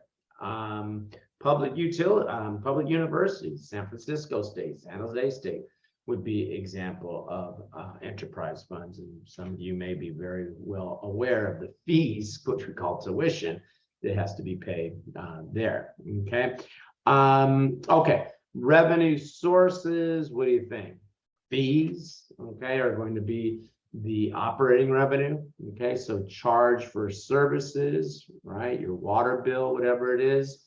Non-operating revenues, classic again, interest revenue. Okay, let's look at shared revenues. Now, shared revenues are a category of non-operating. Okay, and so what happens? Let's say we have a gas tax. And we are now not in California where we have freeways. And you say, why do they call them freeways? Every time I'm there, I'm not free, I'm stuck in traffic. Well, they call them freeways because what? You don't have to pay a fee to go down the road. If you're in Florida, it's very annoying. I was on a work assignment one time in Florida, and every damn time we go another 10 miles down the road, we got to throw some money into a little, basket there to keep going. I'm like, how many more of these do we have left to go? The guy's like, oh, only about 4 or 5 more. Okay. If we're in California, we're used to what? The Bay Area anyway. We're used to what? Bridges. Bridges are enterprise funds because you have to pay to use them, right? Okay. But let's say we're in somewhere like Florida and most of the money, okay, is coming from what? From fees in a toll road. Let me redo my boxes. Okay, shared revenue is considered non-operating, and I'm going to ask you to flashcard that. Okay, but let's say we have what? We have the toll, and the toll is the big box, not tool, John, but toll. Toll is the big box, but then they also get what? Some gas tax as well. Okay, but the gas tax typically goes to the state. And then the state does what? The state will distribute that to, say, toll road 1, toll road 2, toll road 3, whatever. Okay, and the state is sharing that gas tax amongst the different toll roads. That shared gas tax would be accounted for under the category of what? Not of operating revenue, that's going to be the tolls, but it would be what? It would be considered non-operating revenue. Okay, so just flashcard that shared revenues of that nature would be considered non-operating. Okay, Operating expenses, for example, the depreciation on the water utility, okay, personnel services, all of these are considered operating expenses. Non-operating, classic example is interest expense. Okay, okay, good. Come over and let's just take a look at, you know, just a reminder, guys, if they do if they have contributed capital that's non-reciprocal, that shows up where that capital contribution will show up on the income statement.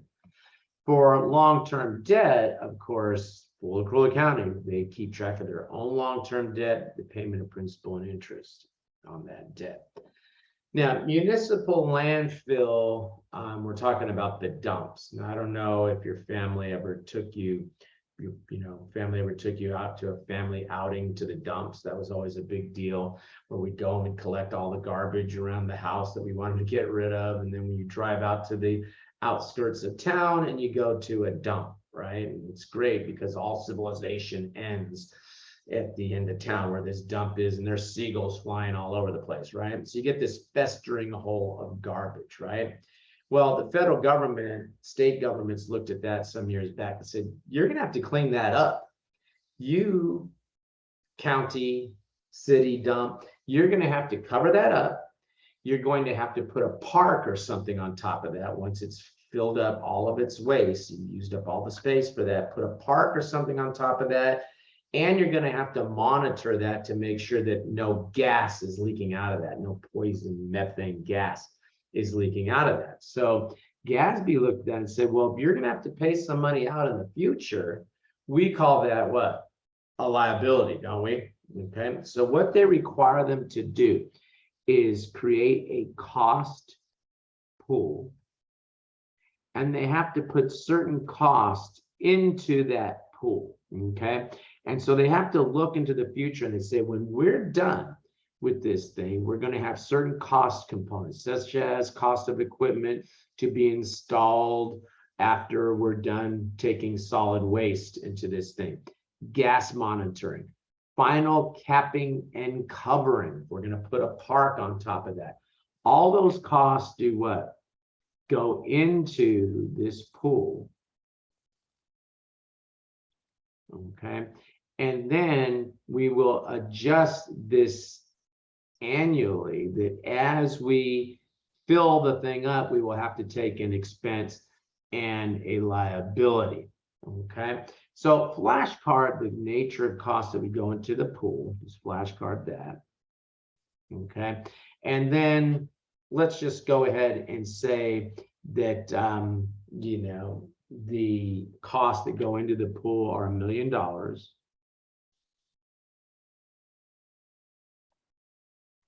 Okay.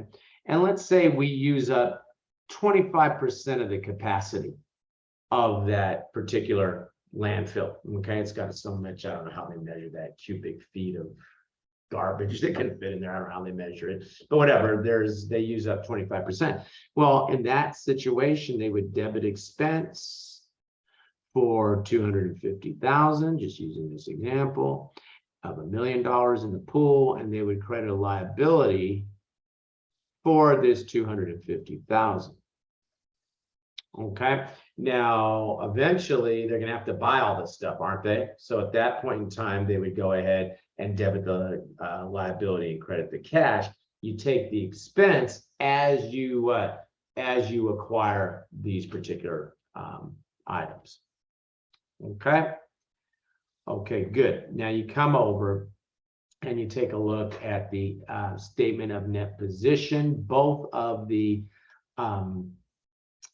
proprietary funds prepare a statement of net position, and you can see current and non-current assets.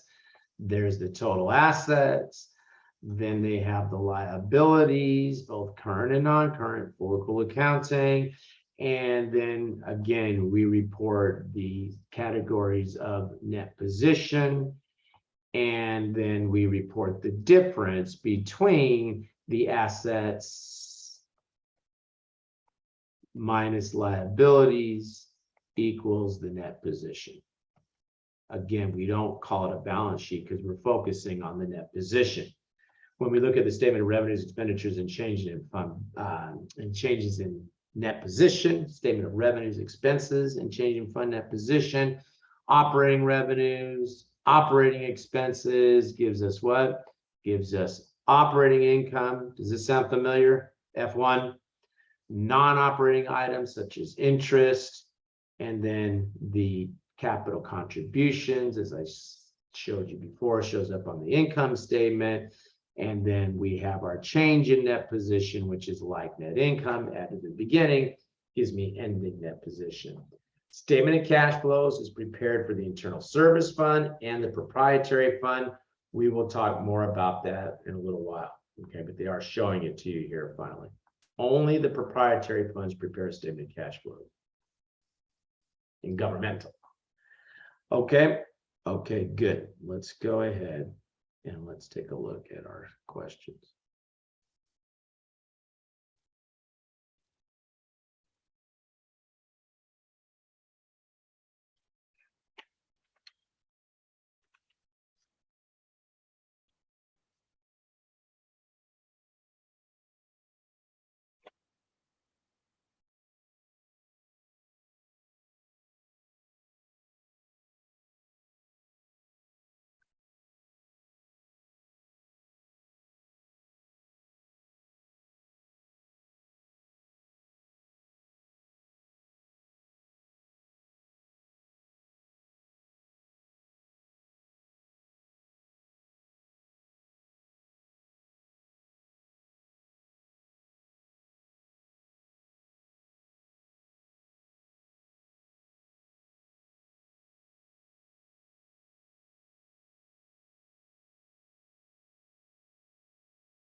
Okay, good. Let's go ahead and take a look at this one. What do you think, Serena? What'd you get for this one?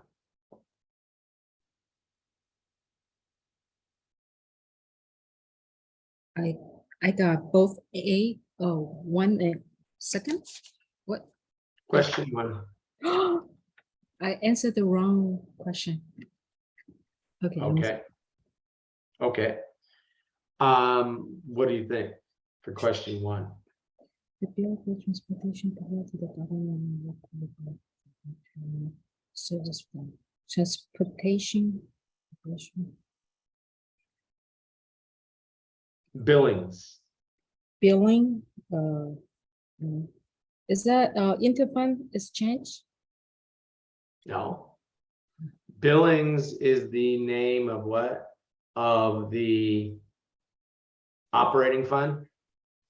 Ah, okay. Operating revenue, excuse me, not fund, but operating revenue Yeah. for the internal service fund. Okay. All right, guys, make sure you're hanging in there with this stuff. I mean, governmental 15, 20 points. If you think you're going to start watching the lectures of Garrity and all that and getting this stuff later on, think again. Okay, you're squandering your best opportunity to pass the CPA exam by not doing your job here today and paying attention to this stuff. You're not going to get any better discussion of governmental accounting for the CPA exam anywhere. Okay. All right. So the answer here, though, is B. It's what? It's operating revenue. Okay. All right. Good. Let's go ahead and let's take a look. Let's stop sharing. Relaunch the poll, I guess. For the next question.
Okay, guys, let's go ahead and take a look at this one. And most of us got it right. The answer is C. And I think that you kind of remember that flashcard that I asked you to make. And I did ask you to flashcard that we would need to consider both of these costs in figuring out how to account for this landfill. Now, a couple things. I think this question was probably on the exam 52 years ago, and now Becker wants to, somehow always include it as one of the questions to go together in class over.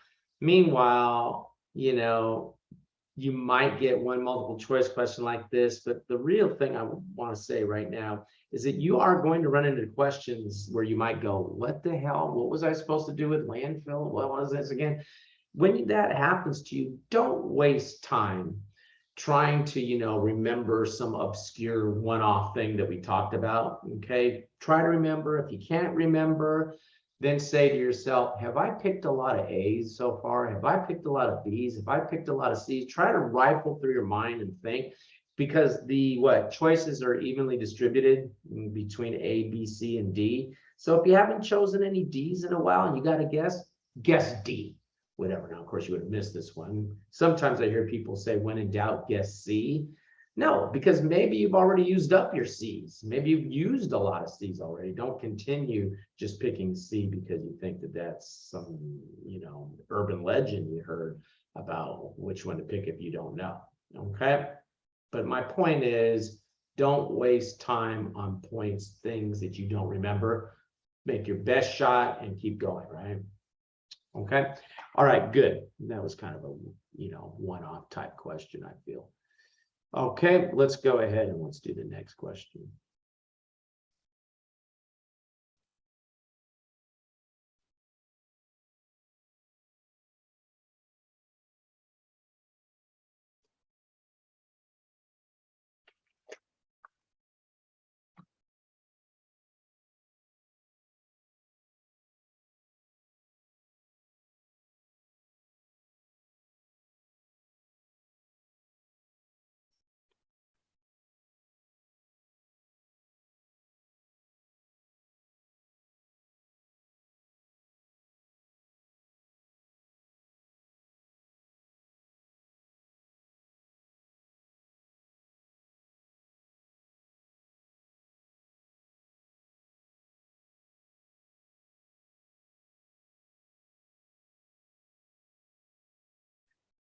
Okay, looks like everybody got this one right. The problem that I have with this question is, what's the definition of what constitutes an enterprise fund? It is what? It is operated by fees, right? Well, look, I guess with a lottery, it's self-evident. And I showed you state operated a hospital, and I guess it's reasonable to expect that they would, have fees involved. But what I don't like about this question is that they should be testing the definition, not having me guess by the name of the entity or the type of entity it is. But you would probably be best off, picking D in this question. If you did, you got it right. Just about everybody got this right. Everybody got this right. Okay. All right, good. Let's go ahead and let's look at our fiduciary funds. Okay. But what I'm going to do with the fiduciary funds is I'm going to kind of push the book aside for a second. Okay. And what I'm going to do is I'm going to take you through a slide that is in, let's see if my e-learning is still up. Yeah. So there are, under Chapter 9, fiduciary and major funds that we'll get to later. Okay. So what I'm going to do is I'm going to go through these slides with you. I think it'll save us time. And I think that the book gets a little, I don't know, convoluted in trying to describe some of this stuff. And so I've tried to crystallize it down to some easy to remember things. Okay. So when we get to the fiduciary funds, there are 4 of them, okay? The custodial fund is not considered a trust fund, okay? The other fiduciary funds are all considered trust funds. So you have the investment trust fund, the private purpose trust fund, the pension fund. So we'll go through the trust funds first, and then we'll finish up with the custodial fund here in a little while.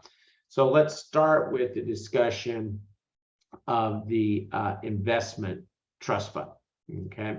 And basically what the investment trust fund does, okay, I don't have my clicker with me, but that's okay. I'll do it the old-fashioned way with the arrows here, okay? The investment trust fund, you know what? I'm going to take it out of slideshow mode because I think I've marked these up accordingly, okay? The investment trust fund is used to account for transactions for external participants that are managed by an investment pool. So what happens? They tell us do not include investments held by the government unit managing the investment pool, and then allocate gains and losses proportionately, okay?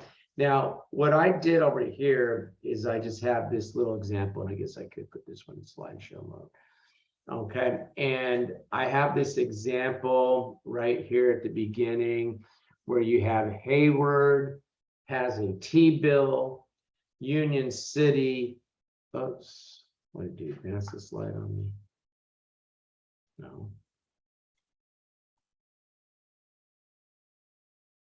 What happened to my example? I left a slide behind. God dang it. Hang on a minute, guys. This won't make it. This is not good enough like this. I'll provide the correct slide that I want here in a minute. Somehow I got the wrong set of slides when I tried to bring those over. Let me see. I'll bring this over later, guys. I for somehow didn't manage to bring that slide, so I'll put the correct file up in that file that I showed you called fiduciary and major funds. I'll put the right one up because when I copied those over, apparently I forgot to bring over one of the slides. Okay, but let's go ahead and let's start right here. Okay, so what happens? Hayward has, say, a T-bill. Say Union City has corporate stock of 200,000 and Fremont has corporate stock of 200,000. Alameda County has $100,000 in a T-bill. And the total is $1 million if you add up the investments across the cities and Alameda County. Now what happens? Let's say Alameda County establishes the Alameda County Investment Trust Fund. And they tell the cities within their borders, hey, give us your investments, we'll manage them for you, and you won't have to pay all these different transaction charges and whatnot, right? So what happens? Now, all of the assets that are from outside go into the Alameda County Investment Trust Fund, okay? So it's what? It's the $500,000 T-bill and the 200,000 plus 200,000 in corporate stock, right? That is the part that's in the investment trust fund for Alameda County. The T-bill, and I'm assuming it was being held by the general fund here, still shows on the general fund balance sheet of Alameda County. So remember, we're looking at Alameda County. Alameda County is a government. It has what? It has governmental funds, it has proprietary funds, and it has fiduciary funds. And in the general fund, they're still showing that T-bill in their general fund, and it's only what? Those investments that they hold for others, Union City, Hayward, Fremont, that show up in the investment trust fund. Question? Okay, now that slide that I showed you also said allocate investment and losses proportionately. And so when you look at the total of the Alameda County investments, Hayward holds what? Hayward holds 50% of those. So if there was a loss, because Hayward is 50% of the total investments, even though they're accounted for in different funds on Alameda County's financial statements, of that entire pool of investments, Hayward would take what? If there was a $400,000 loss because the corporate stock lost value, then what? Hayward would take 50% of that loss, or 200,000.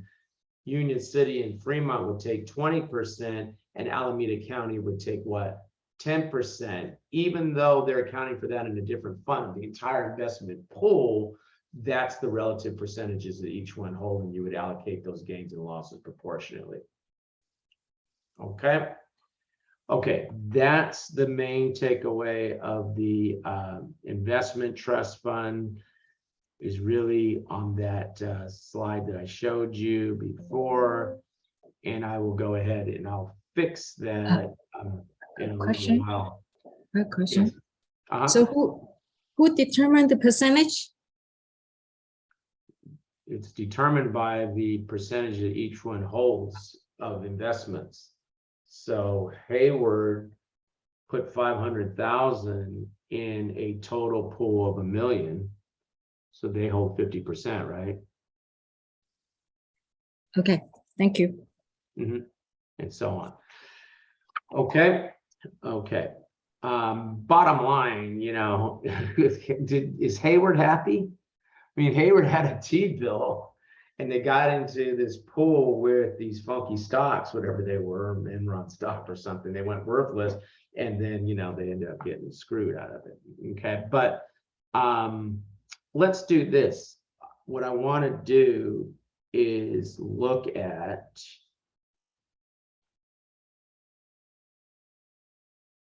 what am I looking for here? Open up a new window. New window. Okay. And let's just do this real quick. Let's look at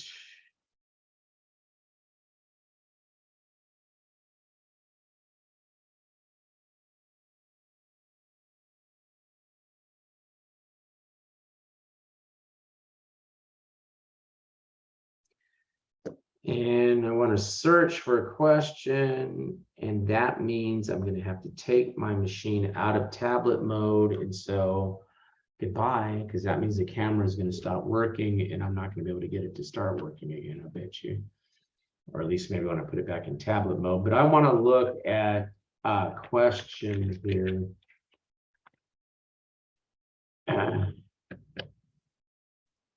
6818. Okay, and this question asks me about the investment trust fund, right? And it says the city of Opulence maintains an investment pool to invest idle cash. The city extends services to benefits to its own funds as well as other governments. The invested assets would be accounted for as follows. And city-owned funds are going to be what? Invested in the assets of the investing fund, for example, in our general fund. Whereas what? Other government funds are the ones that go where? Hayward, Union City, Fremont, in that example, those are the ones that went into the investment trust fund, right? As far as Alameda County was concerned, they accounted for the investment that was theirs in their own general fund, didn't they? I assume that the general fund had been the asset, had been the fund that had been investing in that T-bill. Okay. Okay, good. Let's go ahead then and let's continue over back to that slideshow. And I'll have to put that other one in there in a minute. After I'll put that one that was missing in there a little bit later. But let's take a look at private purpose trust fund.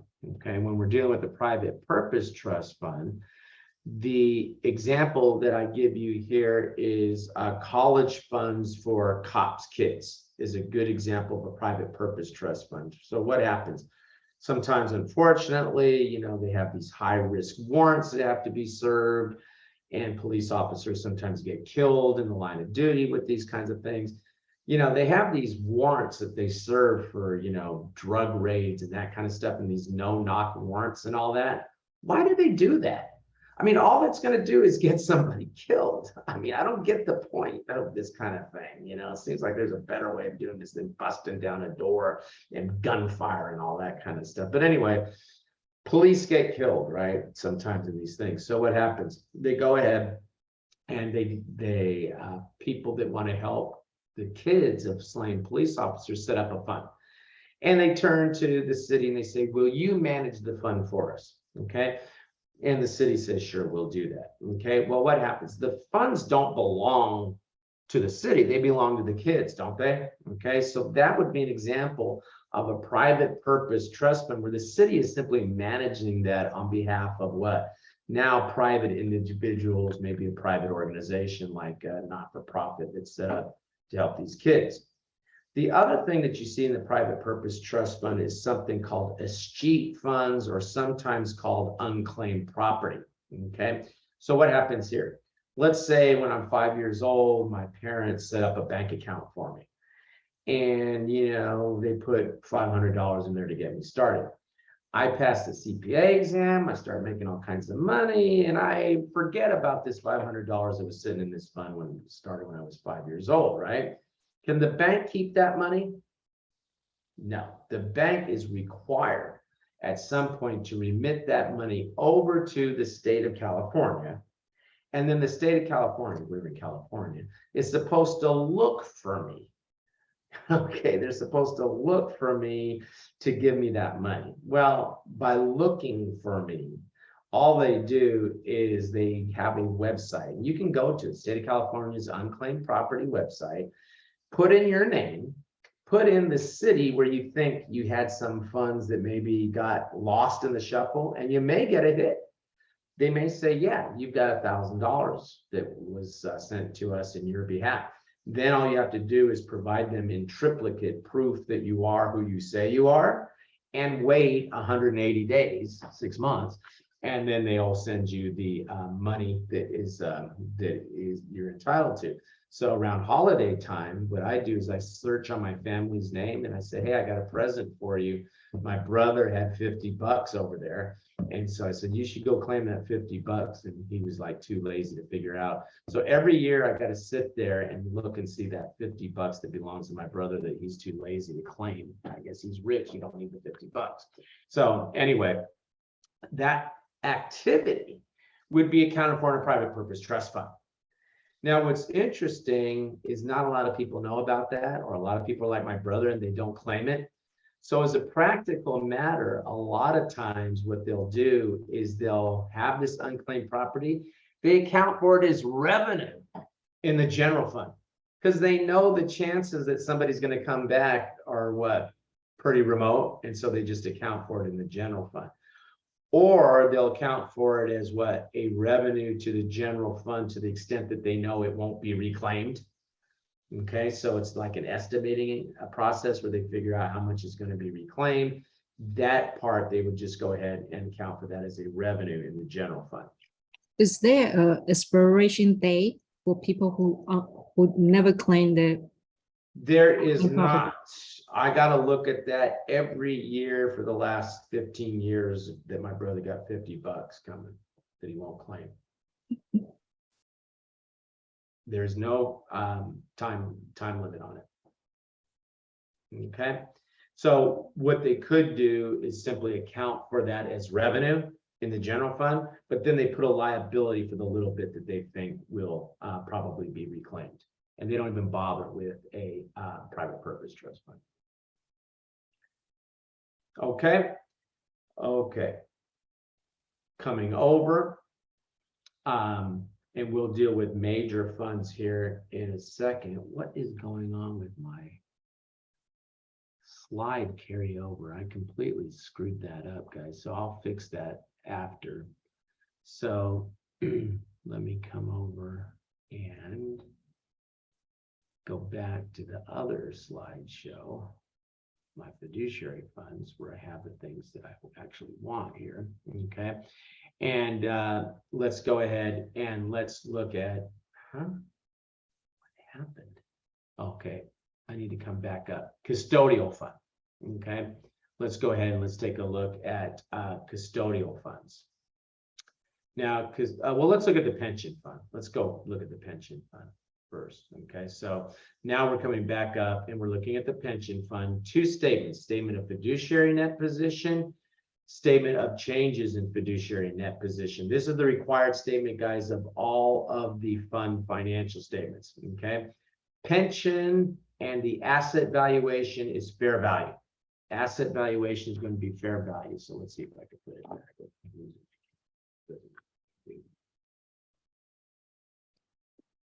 Yeah. You can still hear me, right? Yes. Okay, I'm not going to put the camera back up because it'll raise hell with us, and I don't want to do that. Okay, so let's just go ahead, and it doesn't matter if you can't see me right now. Okay, asset valuation. And so when we take a look at the asset valuation in the pension fund, the assets are accounted for at fair value. Okay, fair value. Okay, now when you take a look, you have cash and receivables, but then you have a bunch of hopefully good investments all accounted for at fair value. And notice we have the statement of fiduciary net position. No statement of cash flows here. Only the proprietary funds prepare a statement of cash flows.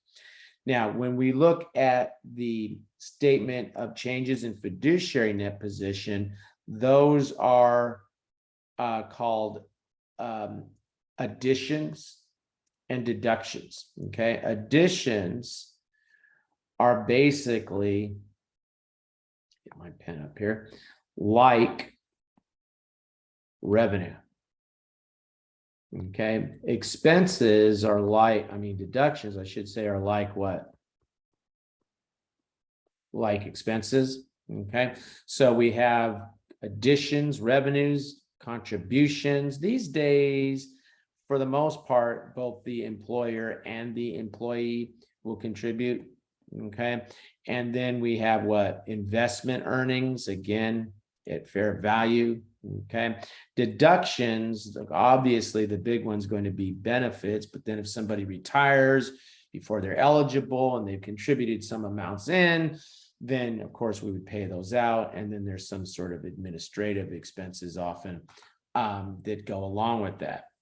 Okay, now you come over and GASB provides us the guidance, and the important thing here, and we saw that a minute ago, that a governmental employer that reports pension expenditure in a governmental fund should recognize the expenditure on the modified accrual basis and then recognize an expenditure for the amount that has been contributed.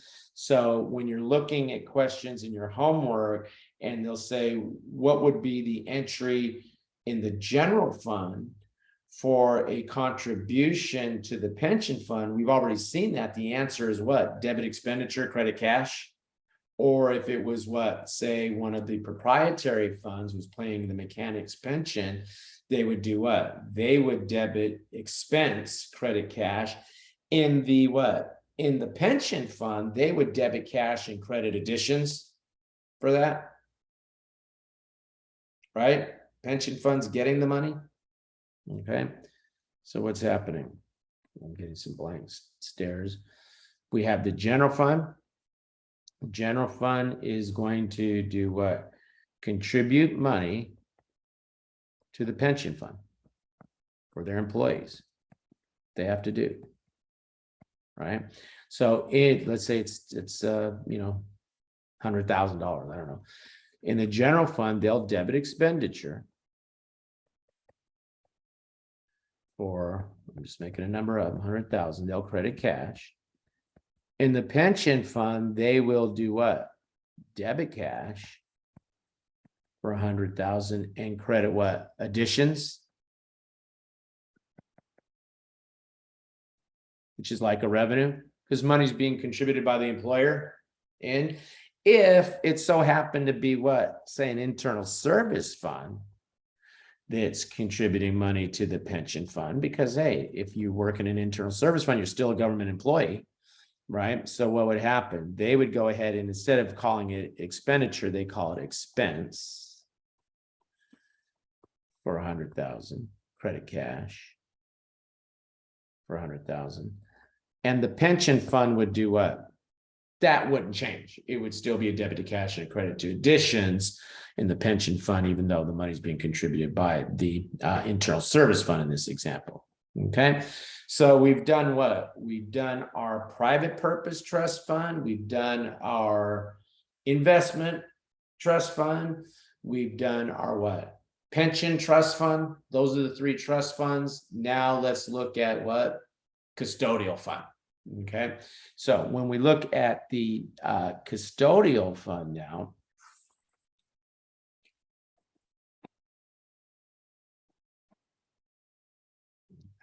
and let me get out of slideshow mode so it'll be easier for me to find it. There's my custodial fund. Here it is. Okay. And let's just look at some of the key points for the custodial fund. And when we're talking about the custodial fund, if the government is not primarily obligated, then for a special assessment, that goes where? That goes into the custodial fund. Okay, special assessment, because all they're doing is they're collecting the money from the tax holders and from the property owners that are benefiting directly from that, and they're what, remitting it over to the bondholders as an accommodation or something. They're not primarily liable, account for it in the custodial fund. If they are primarily liable, then do what? Then account for that in the appropriate funds, say the capital project fund and the debt service fund. Okay. Now we have also a tax custodial fund and a pass-through custodial fund. The tax custodial fund is the most common. Okay. And so we've already said that about special assessment. I'm not going to repeat that, but let's just do a transaction example of the tax collection fund. Okay. You can go ahead and write this down somewhere in your books there in your notes for this chapter. I'm trying to get to the pen here with red. Okay, so we've got what? We've got tax collection fund. Now let's say that you live in the city of Hayward. You have a house in the city of Hayward and you have to pay your property taxes. Do you pay that to Hayward? No. No, you pay it to Alameda County. Most taxes are paid to what? To the county, right? Okay, but they will have a responsibility to remit those funds to the tax collection fund in the appropriate county. So we have Hayward. Here's the house. Let's say that's a house after an earthquake, I guess. Okay. Okay. That's supposed to be a house, and say it's $1,000. Okay. Well, when you pay that, you pay it to the Alameda County Tax Collection Fund. For some reason, they actually put it in the name of the tax collector. I forget the name of that person, Fong or something like that. And so what happens? You go ahead and in the Alameda County, when the person pays their tax, they'll debit cash $1,000. Okay. They will credit tax collected for, say, Hayward, and they'll put $980, okay, because they're also going to have a miscellaneous revenue for whatever fees they might charge Hayward and the other cities in Alameda County to collect this money. Okay. Now, what happens? Later on, they're going to have to give that money what? To Hayward, aren't they? Okay. So what they'll do is they'll go ahead and they'll debit payment of tax for $980. they'll credit due to Hayward for 980. And then at some point, finally, Hayward's going to get that money. And so when that happens, they'll debit due to Hayward and they'll credit for 980 and they'll credit the cash. So eventually that money's going to do what? Going to get through to Hayward, and now this damn thing won't let me finish writing the 980.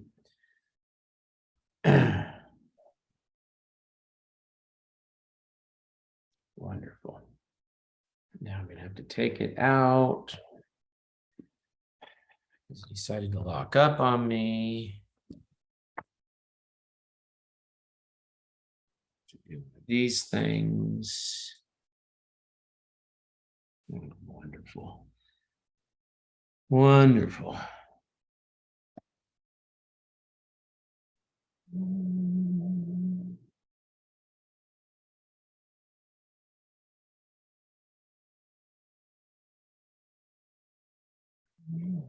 Okay. And I'm gonna have to go ahead and go back. This one, I think.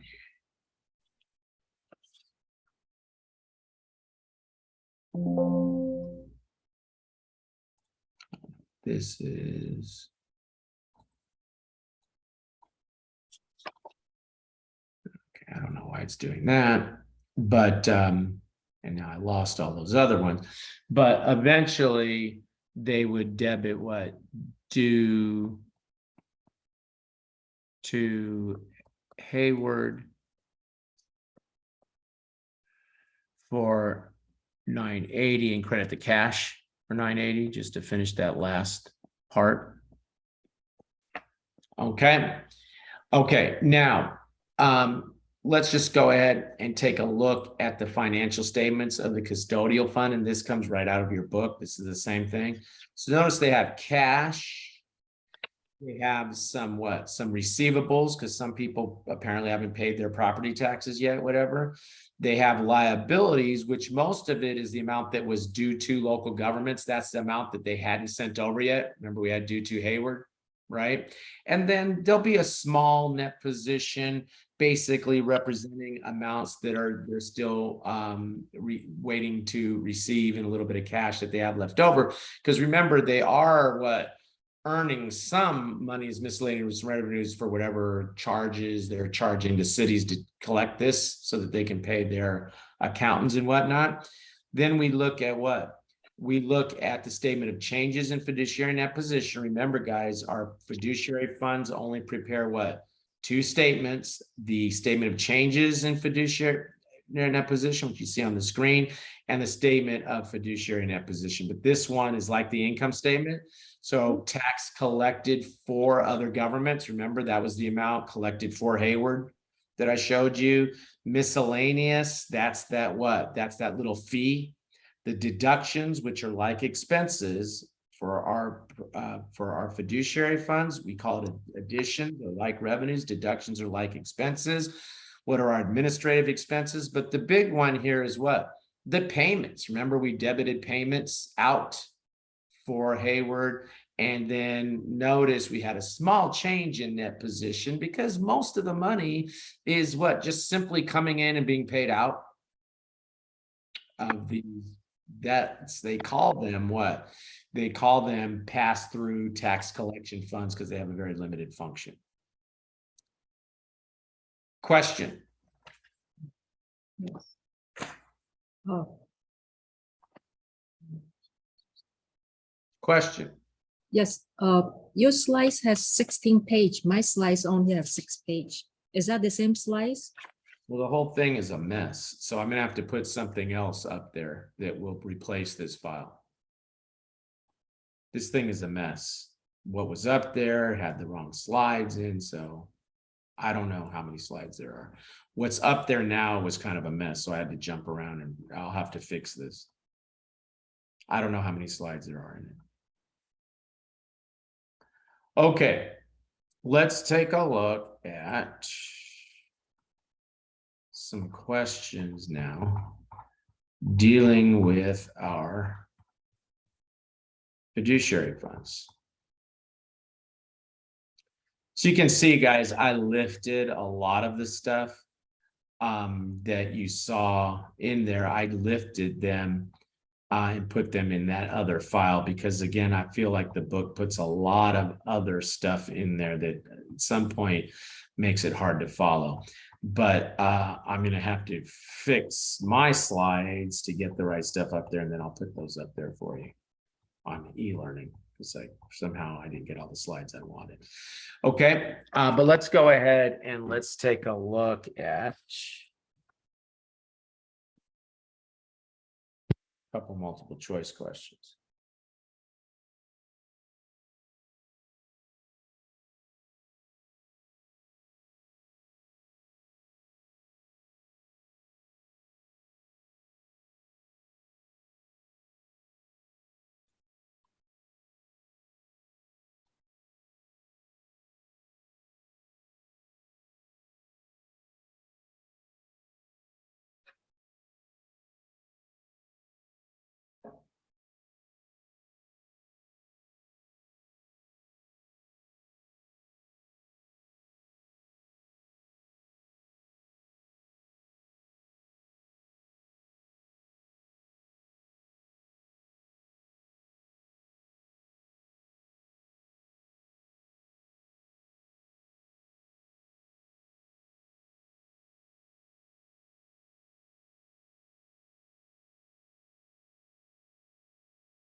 Okay, good. Most of you had a chance to answer this, so I'm going to go ahead and end the poll.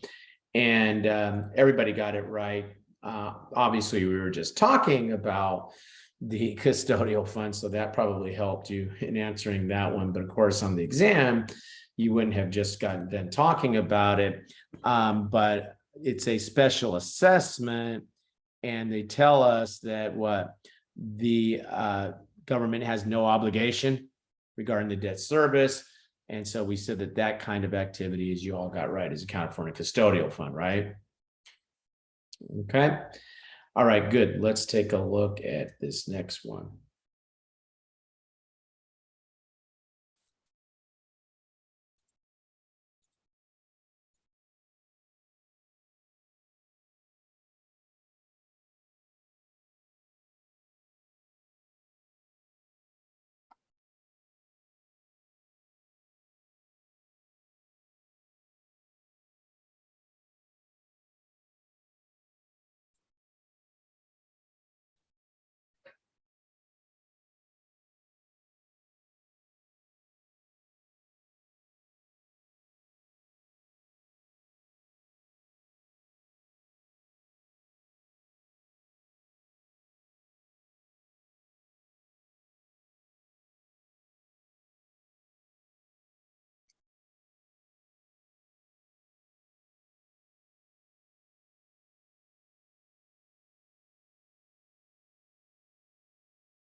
Okay, looks like just about everyone's had a chance to look at this one. So I'm going to go ahead and end the poll. And most of us got it right. One person picked B. And I think I understand why B might have gotten tempting, because I gave this example of the private purpose trust fund and the police, you know, officers' kids and all that. And so you look at that example and they say, forfeiture or forfeiture at cash confiscated for illegal activities to be used for law enforcement activities, the disbursement for law enforcement activities. Maybe you got that confused with my example. That one, this 300,000, that would be a special revenue fund. The revenue is what? Is the cash that's confiscated, using it for a specific purpose like road improvement, but in this case, it's what? For drug enforcement activities. Okay, maybe there's a drug program, might be a good idea, to helping people get off drugs, whatever. If you had something like that, that'd be a special revenue. Nobody wanted to include the 500,000 because that's obvious what? A custodial fund. Okay, so the answer here is A, 0. Okay, so that, I believe, if I'm not mistaken, gets us through anyway, chapter 9. I'm going to show you next time in the voluntary lecture. I will show you next time the beginning of chapter 10, and we're going to do not-for-profit next time. Okay, that will be a week from today on the 23rd.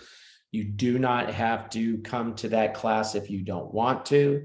If you choose to, that's fine.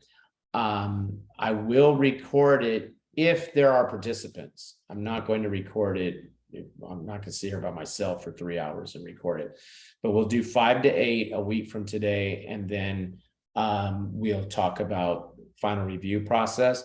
For folks that are going to be going away, I'll post up that recording, and I will ask Golden Gate to leave the portal open for you until, why don't we say, I'll ask them to leave it open for you to the end of the year, December 31st.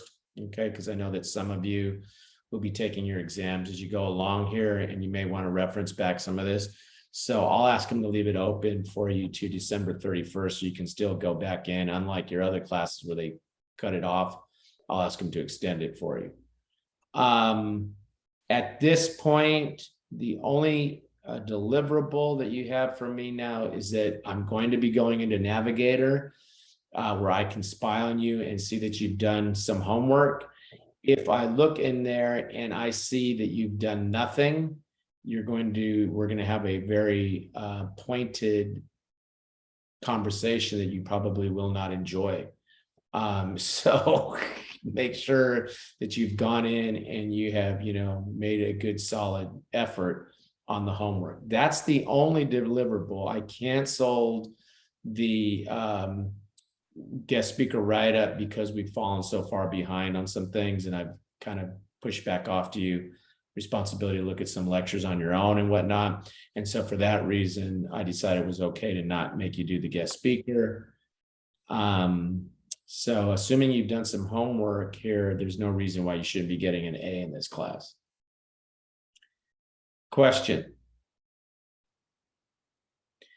Now, sometimes students say, oh boy, A, what an easy class. We just had to try the homework and we got an A in it. Well, that A that you're going to be receiving carries with it a weight. And that weight is that when you go to interview and they see that you took the financial accounting reporting CPA prep class and you got an A in it, and you can't explain to them why you haven't passed the exam yet, that's not going to be a good conversation with a potential employer. So much is expected to those who much are given. So if I'm, going to give you this A and you're sitting there saying, I don't know how to do that much. That wasn't that bad. Well, the price is coming. The payment for that is coming when you're sitting there in front of an employer with an A in a class and you haven't passed the parts of the exam associated with that grade. Okay. Okay, guys, potentially I'll see you on Tuesday. If not, maybe I'll see you for BEC and or audit when that starts. Order your book. If you're taking those 2 classes next semester, next trimester, please order your books now. When does that start? I should write that down. Michael, do you know off the top? I think it's supposed to start on the 6th for one and then the 8th for the other. It's, yeah, it's, Right that's after September. Labor Day. it's Mhm. that. 2 it's weeks. not Much time. It's that Tuesday right after Labor Day. Mhm.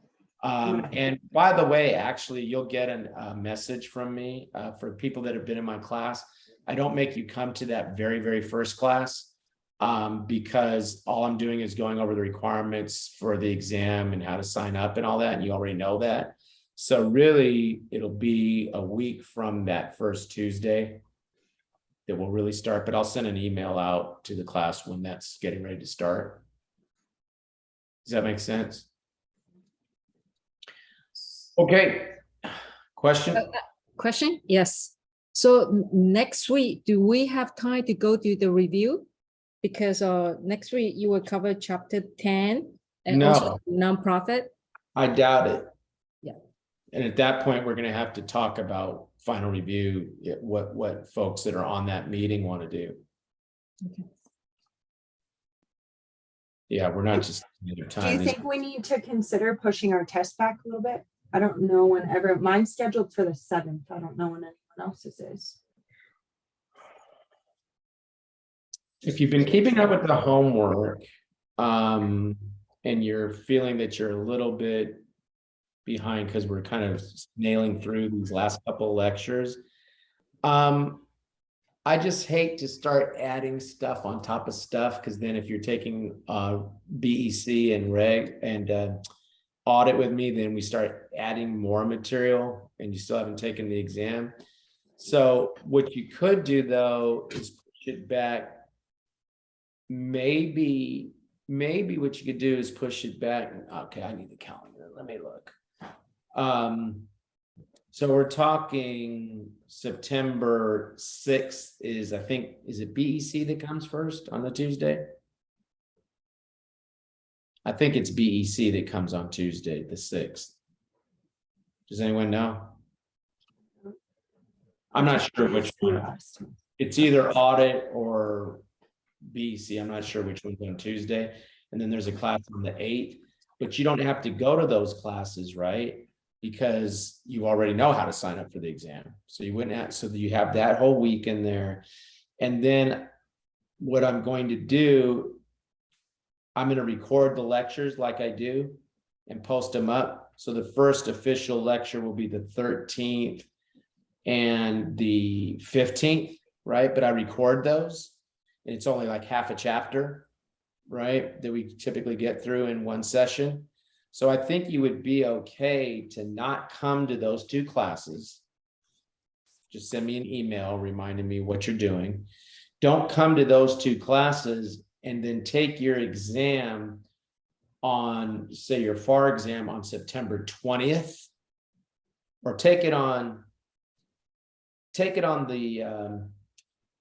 we'll say on the 17th.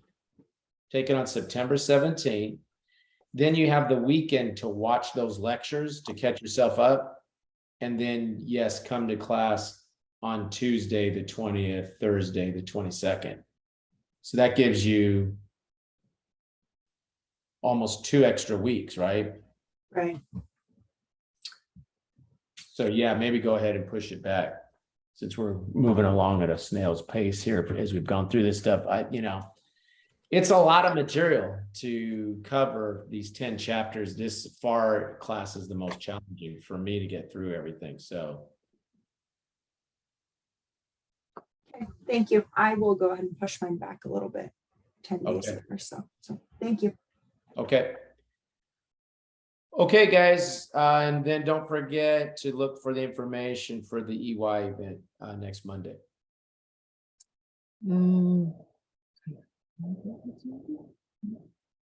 Didn't you say it was on Monday? No, it's September 19th because I just received the news today. I didn't have an opportunity to ask my team to prepare the flyer. So I just want to share this good information with everyone. September 19th, Monday at 5 o'clock. And it's real short. Please go there on time because September 19th? September 19th. Yes, I prepared Oh. for the fall I don't semester. think in August. Okay, never mind. So we got plenty, you got plenty of time on. Yes, yes, but with EY, they are real busy in September. I'm so happy they will come to our school to do recruiting. Okay, All right. September Thank 19th, and we'll put up a flyer on that. Okay. All right, guys. See ya. Good luck with everything. See you next Tuesday, potentially. Thank you. Have a good night. Thank Bye-bye. you. You.